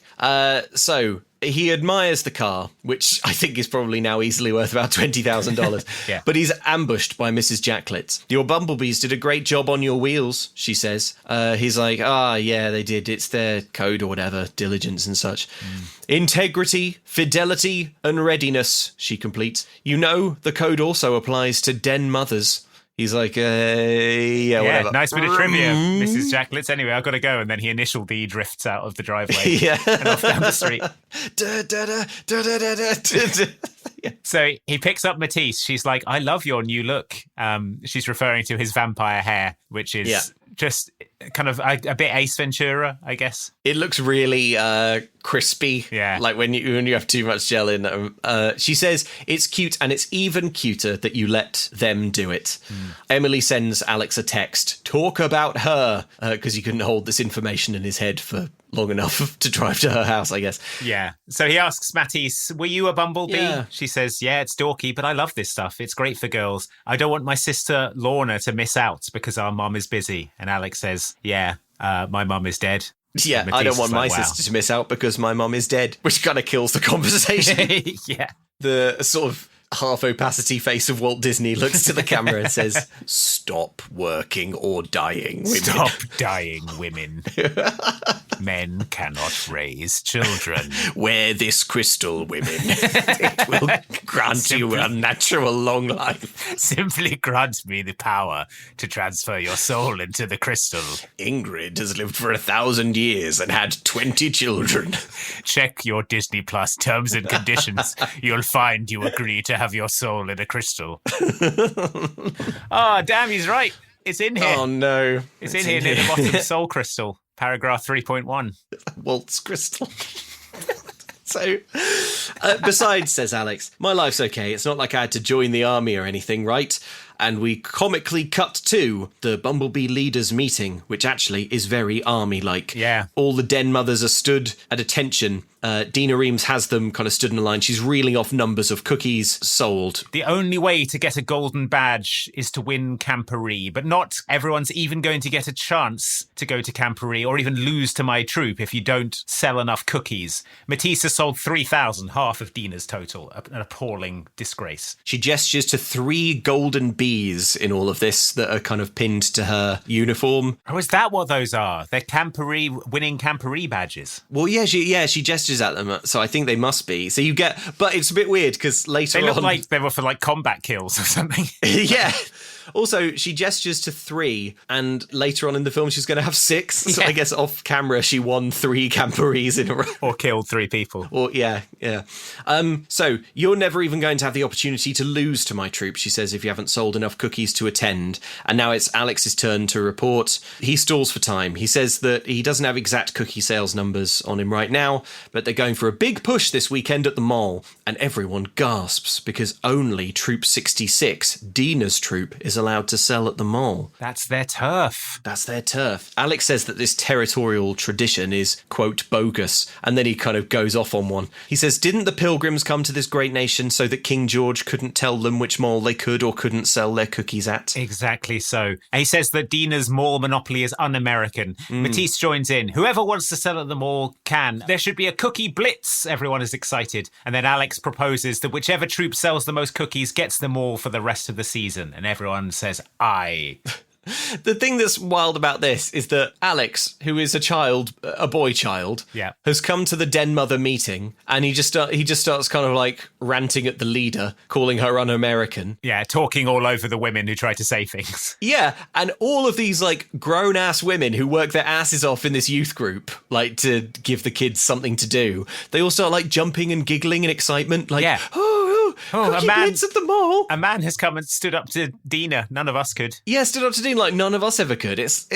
Like if this was real, then all of the other Den mothers would be like looking at each other, rolling their eyes, probably having some more wine. Yeah. Not a single Den mother is going to be like, oh, good, I wasn't actually allocated any additional Den mother duties this Saturday, but now a boy has come to our wine time and said, hey, let's do a cookie blitz at the mall on Saturday. So, yeah, stop everything. Women are incapable of being assertive. Half the capacity face of what this says. So we haven't figured out how to make a crystal that grants you unnatural long life and makes you assertive. It took an outsider. It took a boy to come in and stand up to Dina. Yeah. And they're very excited about this. Yeah, they're all kind of like, cookie blitz.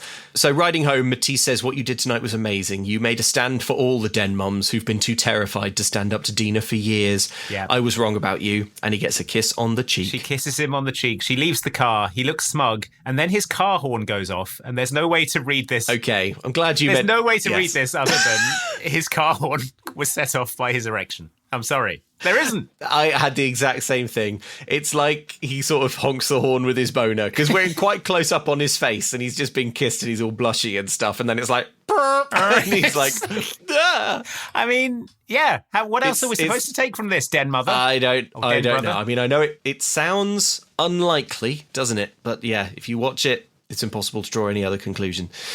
We cut to the cookie blitz at the mall. They head in, but beforehand, Emily takes off her tiara. She says that she should look more like a real bumblebee if they're going to do this. And Alex says, you are a real bumblebee girl and a princess. And Rachel, you're a vampire, and you're all whatever you want to be, but get in there and sell some cookies. So this is like, at this point, when he says that, doesn't it kind of seem like he's sort of doing his arc? Like he's kind of completing it or completed it, which would kind of make sense time-wise. It sure does. Just bear it in mind. Yeah. So we get a kind of like a chaotic cookie blitz montage. They're selling cookies. One girl's firing cookies out of a T-shirt cannon while another girl sort of approaches the astonished person asking for money. Yeah, I just shot cookies at you. Can you pay me for that? Which is, a bold strategy. Yeah. Dina is sort of running around trying to watch what they're doing, but then a train tries to kill her. Yeah, a miniature train comes barreling through. Not on tracks or anything. Yeah, it's got Princess Express on it, and it's being driven by, well, someone, I guess, because Emily leans out the back and she's raining down boxes of cookies on people. Yeah. It's not clear how payment for these is taken. The note I have here is that this is the first time in this movie where it does that classic, like, decom gaslight thing, where it presents to you a series of images and sounds that aren't coherent and that don't make sense, but just does it so confidently that you're like, well, I'm the problem. I must have missed the meaning of this. Or, do you know what I mean? Okay, well, it's like, it's clear what the meaning is supposed to be. Just because the images don't correspond to that doesn't mean that the film isn't doing its job. It's like if you were tasked with selling 100 boxes of cookies and you went up onto the roof of the mall and sort of tipped them out of a garbage bag onto the people below. Yes. And everyone's like, yeah, you did it. You're like, well, that's not... Yeah, and the music's going like, it's a girl thing, it's a girl thing. Selling cookies and they're all paid for. And you had your sort of antagonist who is selling cookies in a normal, successful way, watching you, like, tipping them all into the dumpster, but she's scowling and shaking her fist. And then a train comes out of nowhere and tries to kill her. Yeah, it's like, none of that meant anything, but I know what it was supposed to mean, so I guess I'm the problem. Yeah. Anyway, there we go. That's happened now. So Dina Reams catches Alex and Matisse flirting by a mole fountain. I want a word with Miss Zamboni, she says, because Bumblebee bylaws dictate that the Den Mother must be present at the mole cookie sale. Yeah. So your troop is disqualified, she begins, but Alex says, no, she's here. She's just shopping at a plus-size woman's jeans store. Yeah, she's in Big Beautiful You shopping for control top jeans, Alex says. So Miss Reams storms into this store looking for her, and Alex follows. Dina's storming around the shop like, where is this woman? I don't know. Where is a woman? Where's a woman? Yes, this is more Mrs Doubtfire stuff. Alex runs into a changing room. Yeah. And Mrs Doubtfire's hard from the other side of the door, throwing sort of comically large underwear over the top of the changing room, because that's funny. That one was way too small for me. Don't you just love this store? I don't shop here. Oh, there's nothing to be embarrassed about, dear. Big bone gals need pretty frocks, too.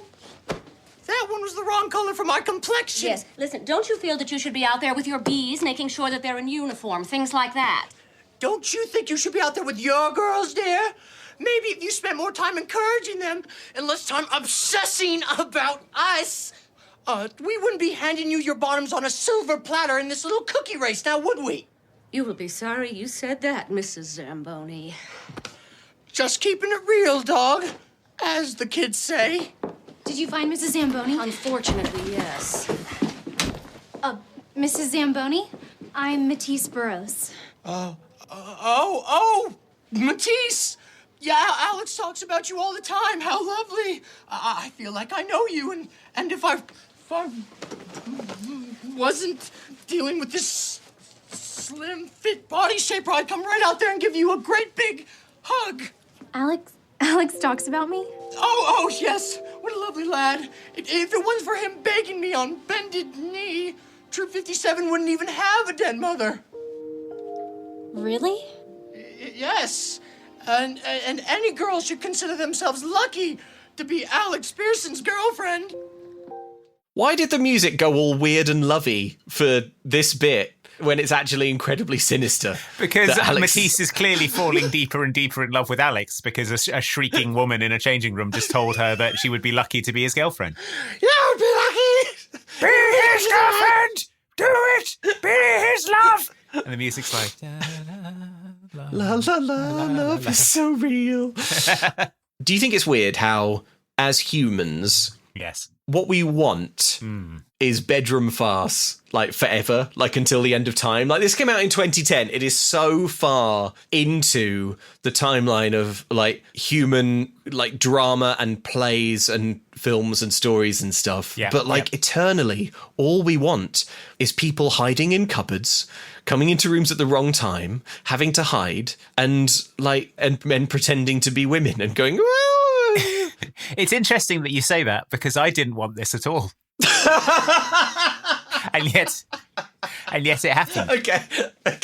When I say that all we want is humans, I guess what I probably should say is that, isn't it weird that what keeps happening... what we keep making as humans. Isn't it weird? Look, we keep making this as people. What's up with that? Anyway. I think we identify it as one of the sort of pillars of storytelling. Yeah. And so when it's like an artistic pillar. Yeah. When you're flailing for a thing to happen in your movie, you'd be like, well, we'll do that thing. Yeah, I'll Mrs Doubtfire it.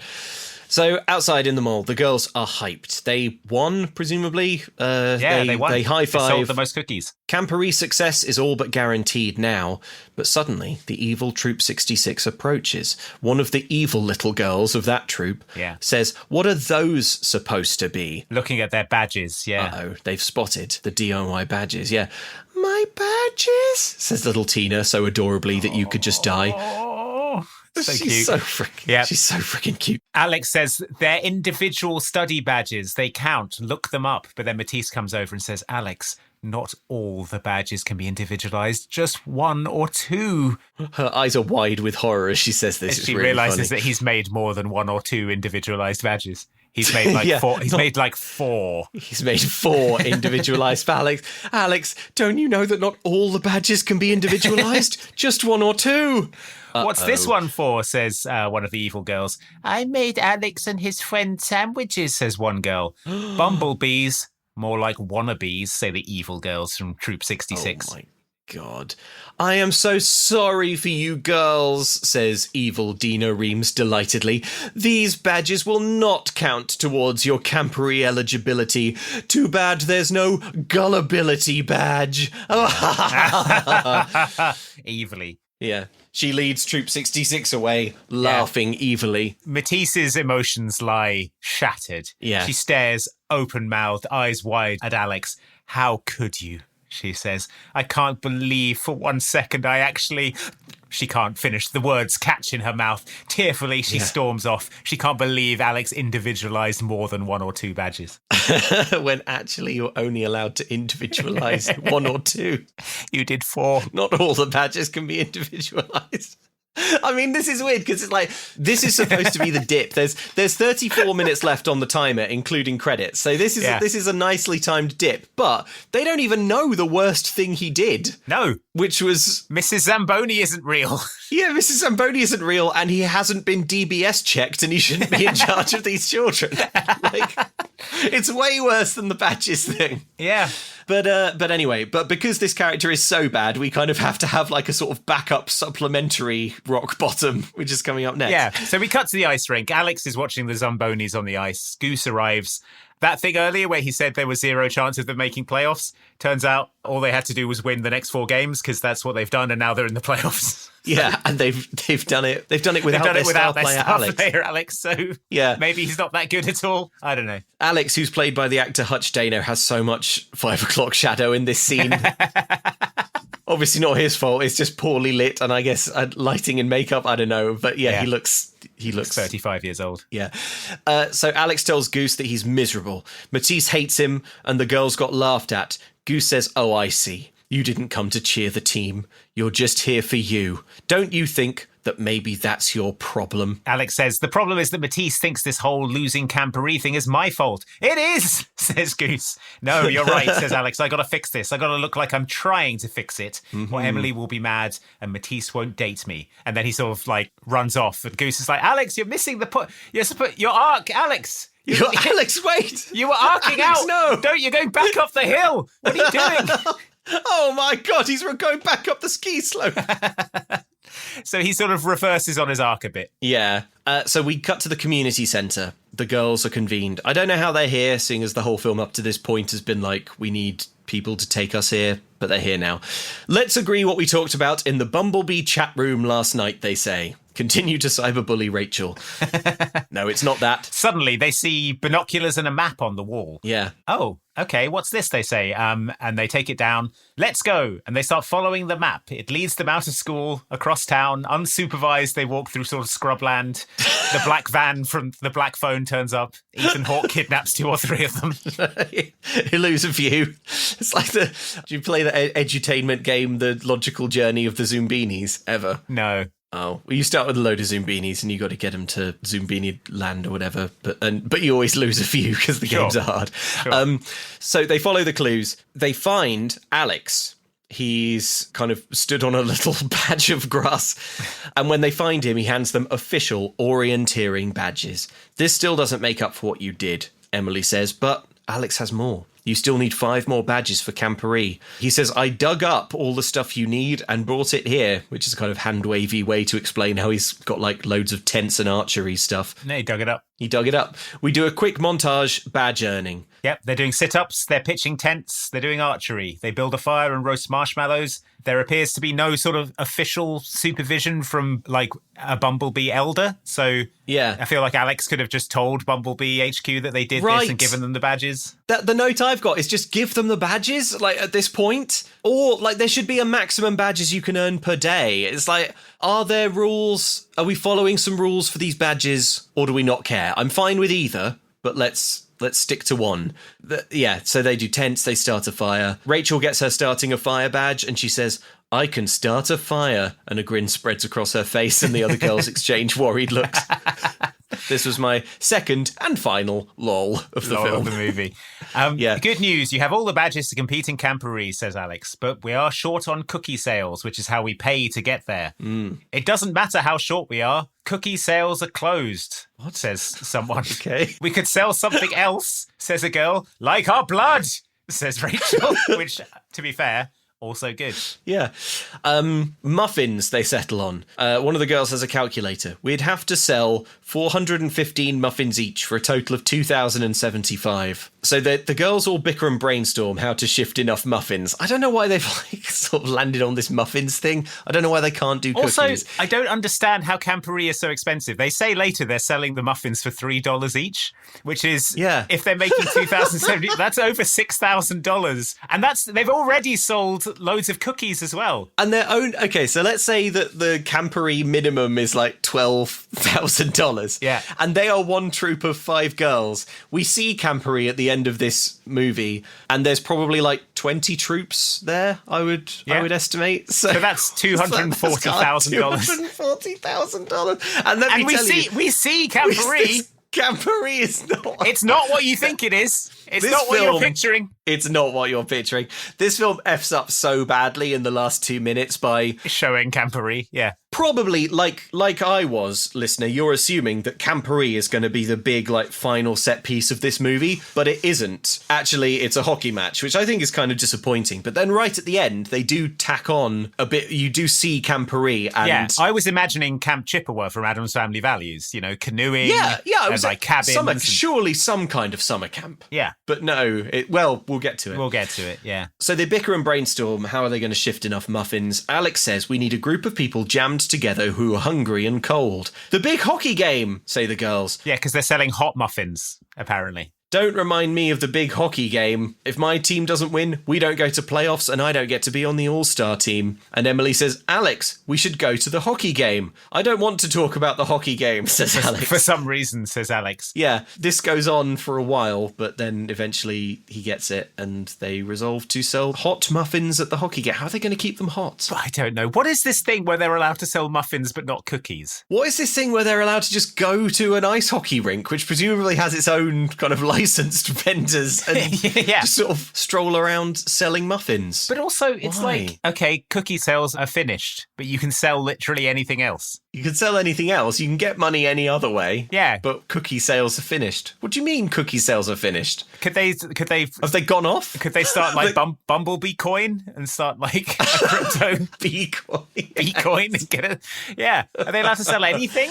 They don't need it to be stable. They just need it to get a surge just before Camporee, right? Yeah, just pump and dump this meme coin and then we'll get out of here with enough money for Camporee. They could surely manipulate that with some tactical forum posts and YouTube videos and stuff. Like, you know, it's sort of enough to pump and dump it. Exactly. So I don't know why Mrs. Jacklitz would be so disapproving of B-coin.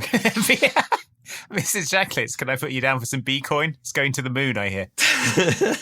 So we cut to baking. The girls are all making muffins. Yeah, it's another whimsy montage. Yeah, this time we're making muffins. Emily speculates as they cook that having Alex at the ice hockey match helping them sell will be a big boost to sales, because he is, of course, a star player and everyone loves him. Alex nervously says that nobody can know that I'm with you. Are you embarrassed to be seen with us? Aww. Says little Tina, so cutely I could die.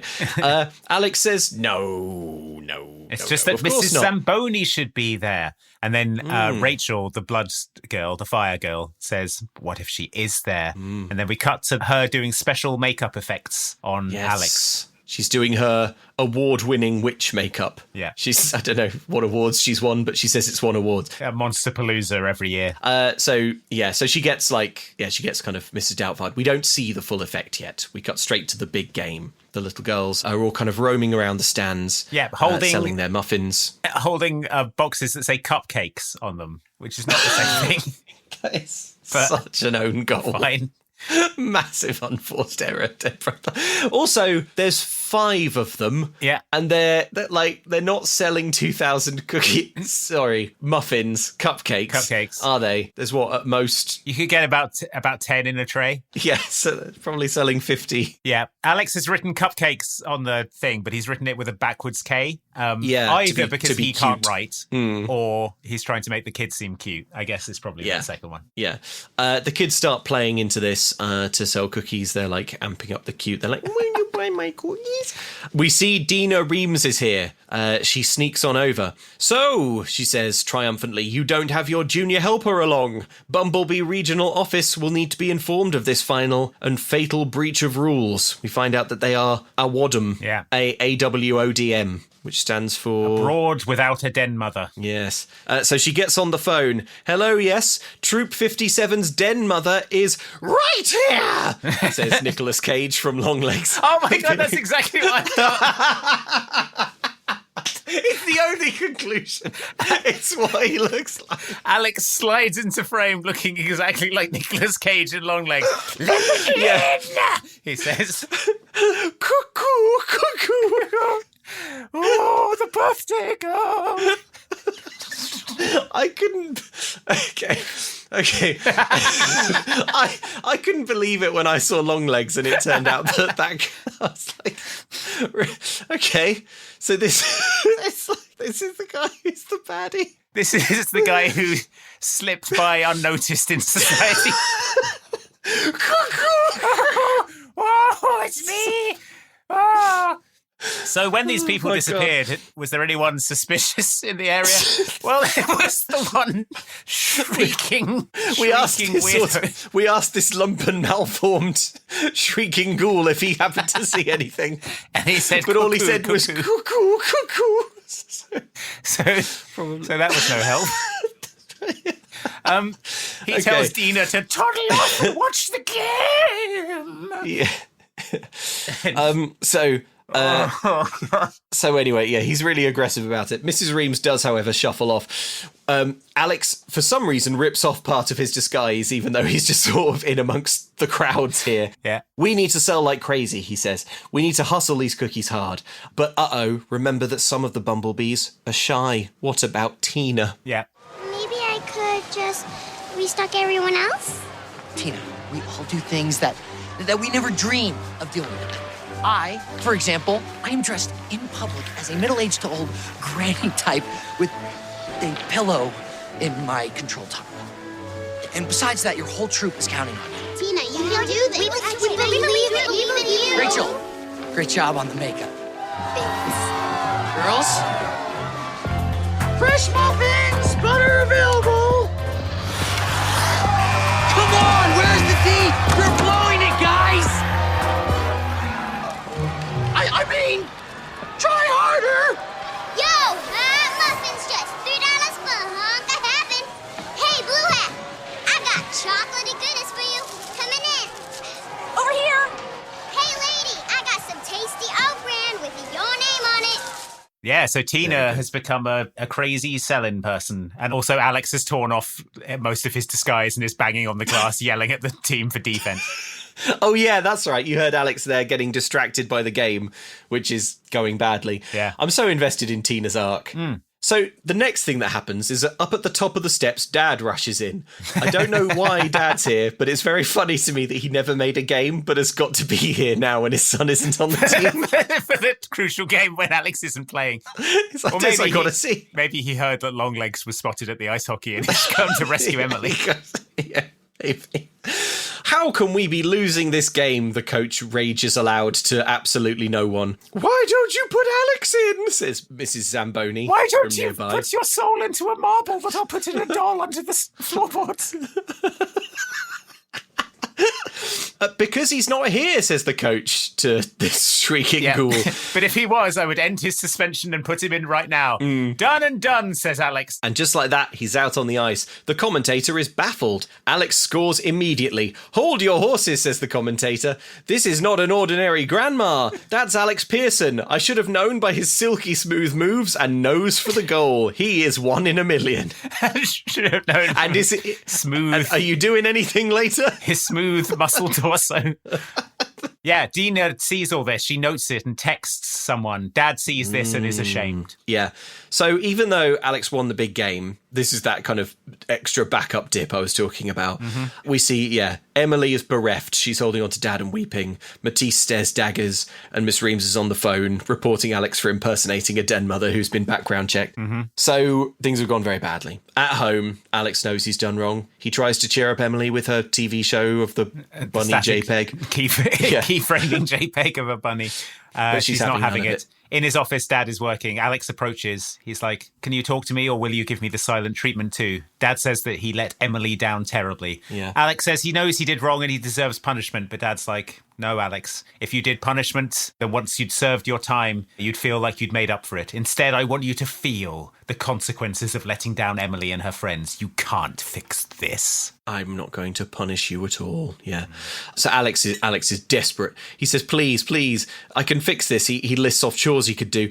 You can't fix it. I've got work to do, says Dad. And Alex is dismissed. Yeah. I can't get, again, like this sort of optical illusion Dad. I can't get a bead on whether he's kind of like pulling off a parenting masterclass here or whether, you know what, actually what I will say is that he's taking an awful, he's somehow managed to take the moral high ground, even though under his nose in his home his son was dressing up as Mrs Zamboni and without having had any DBS checks was like running a scout troop, creating mannequins of the girls and placing them underneath the floorboards of the house. Yeah, I think, you know, Dad probably slipped up a little too here, maybe. Anyway. Yeah, I think there's a little blame on Dad's side as well. In the garden, Alex is sad and he's playing hockey. He throws his stick down and sits on the ground dejected. Mrs Jacklitz sets her dog on him, but this time he sort of picks it up and takes it to her house. She opens the door and she says, "Thanks, Mrs Zamboni. It's a small town, Alex. I know everything." "You had better come in," she says. I don't know why had he better come in? Well, she wants to show him that she's good at being a den mother because she walks into the house and then he sees on the wall framed full sashes of badges. He says, these are mine, and these are my daughters, and these are my granddaughters. And then Alex sees a photo on the wall. He says, "Wait, I know this picture. We have it at my house. That's my mom in the middle." Yes, she was in my daughter's troop and I was her den mother, reveals Mrs Jacklitz. "Integrity, fidelity, readiness," she quotes. "Do you know the rest, Alex?" He does. Responsibility. Her bumblebee does what she's supposed to and is accountable for her actions. And now, listener, it's time for tears. Your mother was an excellent scout, Alex. An excellent bee. She does actually say your mother was an excellent scout, which feels like maybe is a mistake. It's quite funny that the film is called Den Mother, which is a real term for a female scout leader. And makes sense because it's Cub Scouts, right? Yeah, so it's bear kind of cubs, like bear they cubs. live in a den, etc. But because they're bees, the imagery doesn't work of a den. Because bees don't. She should be called Hive Mother. Hive Mother. Yeah. But Hive Mother sounds awful. Yeah, I know. That's probably why they didn't call it. Hive Mother sounds like the thing that laid Ingrid. I mean, yeah. Like in a little larval pouch or something. If you were in Blockbuster Video and you were looking for a film called Hive Mother, they would direct you to like the David Cronenberg section. Yes, yes. It's an 18 certificate for sure. Yeah, body Hive Mother. horror. Yeah. So, yeah, your mother was an excellent scout, Alex. She should have been Emily's den mom, says Alex. Anyone would have done a better job than me. And there is a poignant pause. And then, sensing opportunity, Mrs. Jacklett says this. Well, I could use some help around here. The house needs a coat of paint, floors need refinishing. But it depends on who will actually do the work. I will. I swear by the code. Then you got yourself a den mother. So Mrs. Jacklett's making out like a bandit here. She's going to get a whole house renovated. At the gym, the girls are playing b-ball. Do you see? Mm-hmm. Yeah. And Alex comes in and gets a frosty reception. He apologizes to the girls. I was a real jerk, he says. You have to understand, I never meant for you to get in trouble. You've got to believe me. I'm truly sorry. I wasn't a good den brother. I wasn't a good real brother either. Too bad that I'm sorry won't get us into Camporee, says Emily, with her arms crossed. But I've found someone who will, says Alex. And Mrs. Jacklett emerges from a side hatch. She's dressed in bumblebee yellow military regalia. She's dressed in, like, military dress uniform. Yeah, so like she's going to be inspected by Stalin or something. Yeah, she's got a garrison cap. She's covered in badges and golden bees. She walks with a cane, which, together with the uniform, kind of, like, to me, gives her the air of, like, a Cold War era dictator. Like, yeah, I've written she's dressed like a 5-star B general, but yeah, I know what you mean. Yeah. None of the other den mothers who we've ever seen dress like this. They just look normal. Yeah, she saw active duty during the Korean Bumblebee Wars, I guess. Yeah, during the Great Bumblebee Revolt. She has so many golden bee brooches and she wants to speak to the girls alone. Alex leaves and then she gives them a little talk. She asks for the qualities of the code. The girls list them off and the final one is fidelity. Do you know what it means? Loyalty, says one of the girls. Alex wasn't the perfect den brother, but you girls all knew the truth about Mrs. Zamboni too, and they hang their heads shamefully. They too were in on the lie. So you can't blame it all on him. You too are guilty, even though you're like 5. Even though you're 6 years old. Yeah, fidelity means be loyal to Alex, even though he was bad. So the kids are humbled, and Mrs. Jacklett moves on to a go for it. It's time for a go for it on forgiveness. That's right. Sounds fun. We cut to the big hockey game, which, again, it annoys me that the big final thing isn't Camporee. It's like, it would make more sense for the movie, but fine. And Alex's arc. Yeah, so but it's it's the a hockey Hounds game. versus their hated rivals, the Norsemen. The evil player Titus skates up to Alex and kind of mad dogs him. Yeah. But he's like, whatever, Titus, have a good game, man, and skates away. Yeah. Having changed and grown. The coach talks through the game plan. As per usual, he says, everyone pass the puck to Alex. Alex says, wait, hang on, team. You all deserve an apology. I've been a jerk. Goose, you're the heart and soul of this team. I want you to be captain. And then Goose, who hasn't done anything other than this all movie, huffs and shrugs and says, he's like, oh, you just don't get it, do you, Alex? It's like, Jesus, cheer up, Goose. Anyway, sorry, I'm annoyed at Goose. He says, Alex, I don't want to be captain. Yeah. I want you to be a good captain. Yeah. Like, all right, whatever, Goose. Cheer up. So Alex is like, okay, as captain, I'd like to implement Goose's pressure offense that he's been pitching. Let's kick butt. They face off. Now that Alex is a changed man, their hockey is better. Yeah. Because the other team expects Alex to be given the puck at all times. So Titus follows him, but the rest of the team are like playing down the other end of the pitch and they score a goal. because yeah, they score again and again easily. Yeah. The pressure offense involves Alex getting his body slammed over and over. Everyone killing Alex as hard as they can all the time. Yeah. And then they score goals while the other team are killing plan. Alex. While they're busy killing Alex, we score goal after goal. Yeah. So with teamwork, they win. Goose gets the buzzer beater. And after the game, Coach Reams makes Goose an all-star. Yeah. You played a blinder there, Goose. Oh, wait, no, hang on. That's not something anyone says. That's in my notes that you played a blinder there, Goose, because Alex was going to be the all-star player. But then what Goose did was says, okay, let's do my plan, the pressure offense, which was Alex gets killed over and over while I score the winning goal. I do virtuoso displays of hockey in front of the coach. Yeah. Alex, however, is fine with it, having learned and grown. Goose is borne away by his grateful teammates, and then Troop 57 arrives, cheering for Alex. Emily hugs him. Dad is there. The girls told me what you did, he says. You made it to this game? You didn't even see me at my best, says Alex. No, I'm pretty sure I did, says this Schrodinger's dad, who is both good and bad at the same time. Good and bad dad, yeah. I don't know why, but at this point in my note, I've written that he's dad in 2010, so by today, he's probably full Facebook AI conspiracy theorist. I honestly don't know why I've written that. I think I've written that because the dad did something good, but because he's Schrodinger's dad, I was like, resisting that. I was like, well, sure, he's being a good dad in this scene, but probably by today, by 2025. He's sending you AI videos of appalling things and saying, look what's happening now. Saying, look what's happening for real, and you're having to patiently explain AI. Yeah.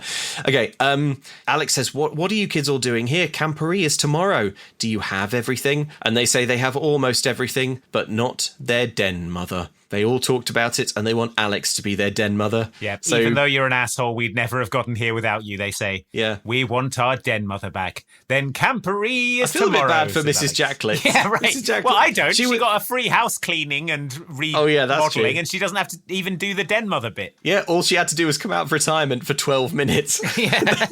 She's getting a total house remodeling. Yeah. So with 3 minutes left, we cut to Camporee. Yeah. It looks as good as you would expect it to with less than 3 minutes left of the film, but not good enough to justify the entire plot of the movie being about getting to Camporee. It's notably not held outside. It appears to be the conference room of a medium-sized hotel. Yeah. So here's what we've got. There are teepees around the edges of a community hall. There's like an arch with animatronic bees sort of rotating around it. Yeah. That's what $240,000 will get you. Hanging from the ceiling are bees made of balloons. It feels like a pyramid scheme or something, maybe. Yeah. We see some activities that you can do at Camporee. One of them is putting gourds into wheelbarrows and wheeling them around. We paid $12,000 for this. There's also cornhole. Yeah. And you can race little paper boats. It's got it all. No other activities are shown. It all takes place in one small room. If Camporee happened today, it would be one of those viral disaster events. Like Firefest or Firefest, yeah. Yeah, the Wonka chocolate experience. Yeah. Yeah. There's a ball pit. The unknown appears from behind a mirror. Long Legs is here for some reason. Troop 57 reporting for Camporee, says Alex. The bumblebee at the desk says, sure, I'll go get your sign-in sheet. Alex turns away for one moment, and when he turns back to the desk, bam! There's Evil Reams. Evil Dina Reams is there. There seems to be a problem. There's definitely a problem. What did you just do with that little girl? You can't sign in Troop 57 because there is no Troop 57. No Den Mother, no Troop. I'm their Den Mother. Allowable with written permission from the parents and or guardians of the bumblebees in question. I believe you find them in order. Not so fast. You forgot one tiny little detail. All Den Mothers participating in Camporee must be in full dress uniform. Alex. So that call you heard at the end there was Matisse calling Alex over. Dina Reams laughs like the Joker, her victory complete.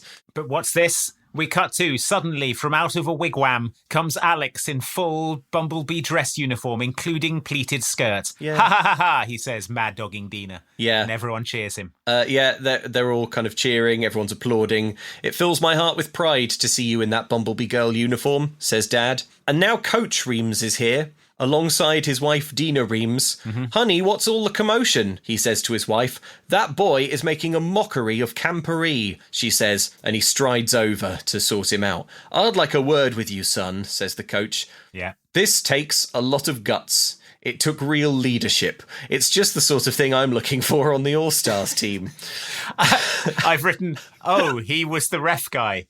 So good job, movie. No, he's not the ref. He's just like, this is what I'm looking for on the All-Stars team. Do you have an All-Stars team? Oh, no. Oh, no. Oh, no. It's But all if up I here. did, this is what I would want. I'm talking about my All-Stars of male Bumblebee leaders. Yeah. So Dina Reams stands at his side, Alex having benefited from their Burton and Taylor-style torrid marriage, where they're constantly, I guess, trying to sort of show each other up in public. Matisse kisses Alex on the cheek, and all the girls are like, OMG, a kiss. And the entire Camporee erupts in chants of Alex, Alex, Alex, until we freeze frame on Alex holding his little sister happily. Yeah, a sweet freeze frame. We get credits. There were a few outtakes of the Girl Scouts over the end credits. None of them are good or funny. Yeah. The end. But I think that's because all the kids did an extremely professional job and absolutely carry this movie. Like, the main character is written to be so devoid of charm or likability. Yeah. And so, like, it all hinges on you, like, really rooting for these little girls to get to Camporee. Yeah, they are impossibly charming and adorable. So it really does a great job of like redressing the balance, because it is, without them, this would have been a you lucky dog level of hateable. Oh my word! Yes, it would have been a real slog. As it stands, I don't think I'm going to change my assessment. I did quite enjoy it. Yeah, I quite enjoyed Den Brother. It was all right. A lot of horrible to say words in this. Camporee is also awful to say. Camporee. Ingrid. Yeah, Ingrid's cursed hive mother. Having gone back to this, like, to recap it, the final thing you see of Ingrid is her unconscious on the piano. She definitely died. Ingrid passed away, and we saw it. Well, probably you remember when Dad gives Alex the car and then a list of more. He says, like, chores more suited to your talents. More suited to your talents. One of them probably is corpse removal. One of them is dismembering and disposing of Ingrid. Now I think of it, actually, there is a bit where he's like doing a little fabric pen bumblebee badge for a sort of unmarked grave. Yeah, you see a bunch of dismembered limbs on the badge. He's all drawing them. Yeah. With blood on the ends of them and stuff. Tina carrying disjointed limbs away. So yeah, that was Den Brother. That was Den Brother. I mean, don't seek it out, but if it's on, why not? Well, I mean, if you've listened to this, probably don't watch Den Brother. Yeah, fair enough. Maybe just look at a picture of a mint condition Honda Prelude. Honda Prelude. That's the good bit. And imagine Initial D drifting it around your neighbourhood. Andy. Yes. I would love to read you an email. I would love to be read one. That's a great coincidence. This email comes via Jacob. It regards So Weird, which is the Disney Channel original TV series that we are currently recapping on our bonus Patreon-supported feed, Extra Helpings, which, how do people access that, Andy? They go to patreon.com/extra helpings, where you'll be able to hear all about So Weird and its executive producer, Henry Winkler, a.k.a. the Fonz from Happy Days. Yeah. So we don't normally read emails that are connected to the bonus podcast, but this one is so unbelievably choice and such treasure that I simply have to. So Jacob writes, Hi Luke and Andy, long-time listener. Recently I found myself working at a Comic-Con where Henry Winkler was appearing for a Happy Days reunion. Given that I was there before the doors opened, I took the time to look and see if Mr. Winkler had already arrived. To my surprise and delight, he was there a full 40 minutes before the doors opened for the regular guests. Damn, touch of class. I know. I approached his table and asked if I could take a photo with him, and he acquiesced. After that, I complimented him on his work on Barry, and then brought out the question that had been bubbling in my mind ever since I found out that he was going to be there. I asked him, so I know this might seem a little out of left field, but do you remember a show that you did in the late 90s and early 2000s called So Weird, which was like X-Files but for kids? To my surprise and delight, he not only remembered the show, but had a seemingly fond reminiscence about it. He told me that it was a lot of fun to work on, and that the writers for the programme were, quote, lovely people. Now, I do not know if he was referring to the writers that wanted Molly and Jack to have a drinking problem, or the writers that thought that half a dozen episodes set inside the Phillips household was a good idea, and I did not want to press him on that. But he seemed to have good memories working on the show, though not good enough to include any of it in his autobiography, which was also on sale at his table. Then he charged me $80 for the photo. Oh my God. There may have been a correlation there. I know that you both probably have gotten a ton of emails about the subject of Winkler's involvement on the show, but I wanted to share my personal story and how I spent $80 to send Henry Winkler down a nostalgic reverie. Sincerely, Jacob. Thank you so much, Jacob. That is amazing. You have done spectacular work. Thank you for paying $80. That is so funny. You paid $80 to get us an official Henry Winkler quote on So Weird, which is that on So Weird, lovely people. I think it's very funny that he didn't think Henry Winkler would remember So Weird. I was delighted to find out that he did remember So Weird. That he presumably worked on for like 3 years and appeared in an episode of. But every single day that you're Henry Winkler, people are talking to you about Happy Days and Barry and Arrested Development. So probably I reckon this may have been the first time that someone has mentioned So Weird to Henry Winkler in years. Damn. Anyway, Jacob, thanks very much. You did us a real favour there. We owe you big time. Listener, if you want to email the podcast, you can do so by emailing momcan'tcookpod@gmail.com. And as we mentioned, if you want to learn more about So Weird and the Henry Winklerverse, then why not head to patreon.com/extra helpings, where there is an enormous treasure trove.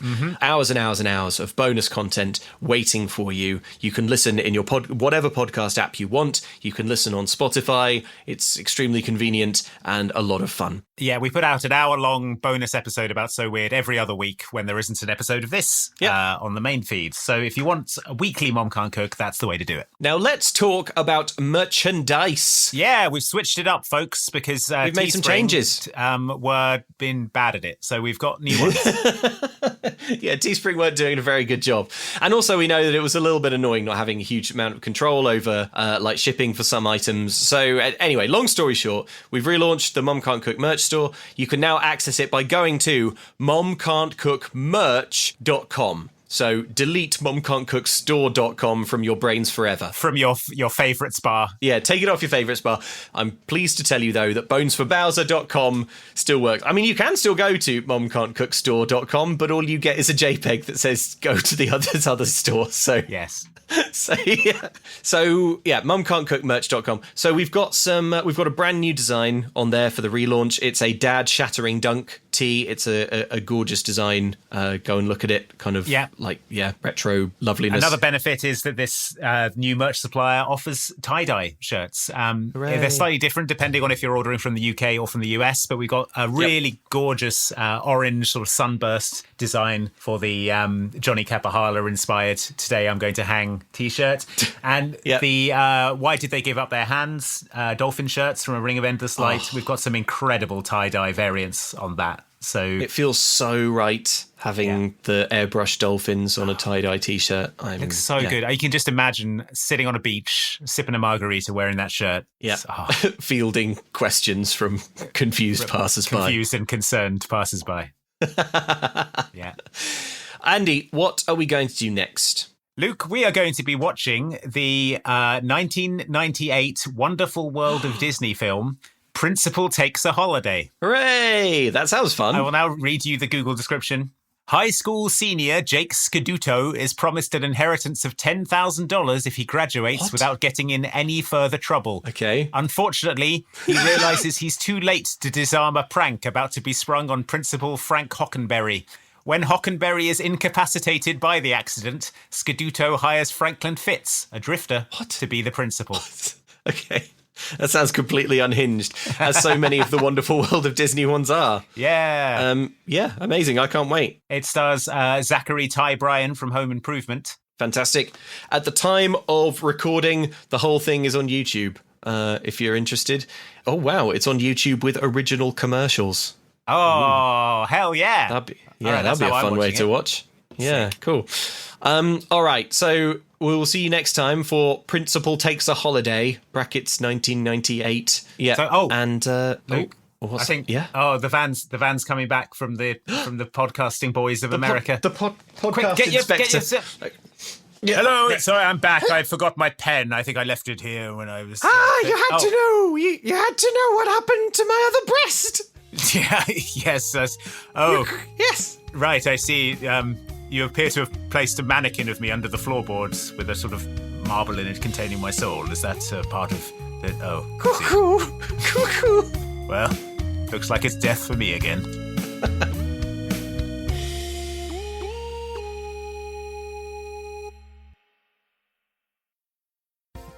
Welcome, Den Brother Luke. Hello, Den Brother Andy. To this, the conclave of secretly evil Den brothers. Oh, no. Have you been making your troop do all of your chores for you and giving them badges for it like I have? Oh, yeah, I have.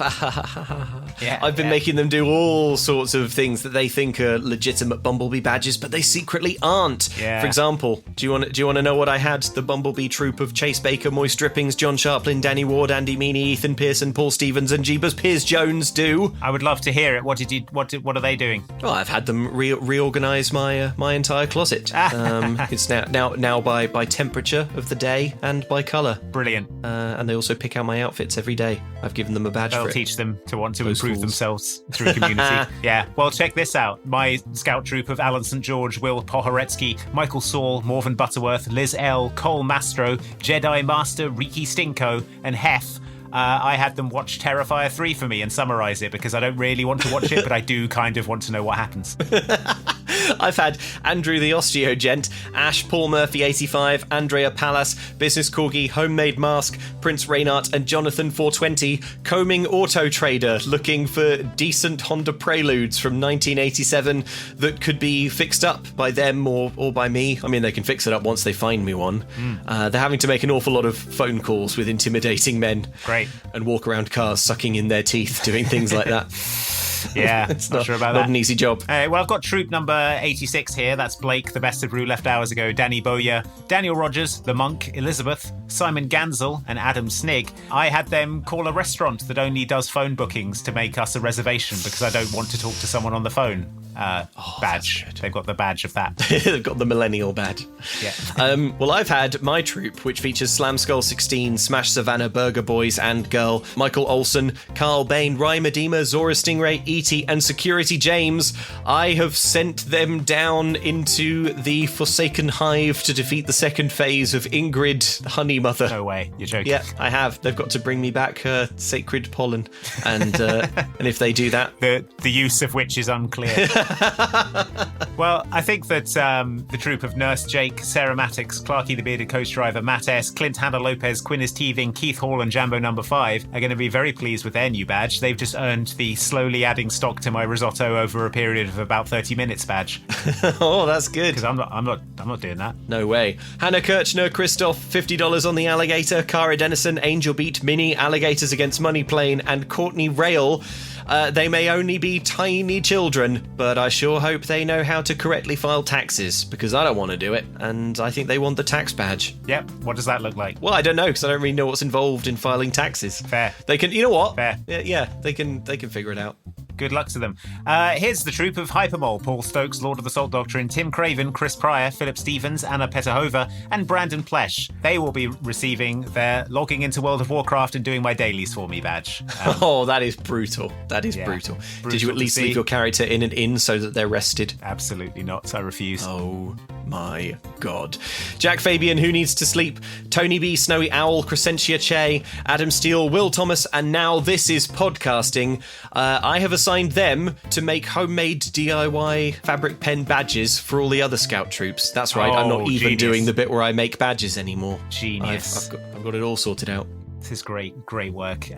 Here's the troop of Duchess, Tilly Everoa, Danny Cap, Louise Lola, Julian Rundlet, Z-Man, and Shane Ente. I would like to congratulate them actually on doing a really good job on this one to earn their co-hosting this episode of the podcast for me, but sounding like me the whole time badge. Whoa, they did a great job. You couldn't tell it wasn't me, I don't think. Well done, kids. Yeah. Wow, that's amazing. Now I peer more closely. That's right, you are wearing that very long coat and you are about 12 feet tall. Yeah. And yes, just a sort of roiling mass of scouts. Roiling mass of bumblebees. Yeah. And well done, Autumn Holloway, Mike Kavanagh, Seish, R Book Monster, Adam Cuddy Ruth, and Ben from Finance, the final tasks that their troop has been assigned is to breaking the bad news to all the other troops that none of the tasks that they did will count towards their Camporee badge total. Yep. If you could break the bad news, I will be here in the panic room, perfectly safe. Yeah. Thank you very much for doing that. And, of course, all of them did get their panic room badge for building us this panic room. Yes. Wait a minute, this door doesn't even close properly. Oh my god, who built this? Bumblebee children? Oh no. Oh no, they're swarming us. Wait, hang on, I hear beeping. Of course, they know the backdoor access password. They're coming They're stinging us with their stingers. Their stingers are little daggers.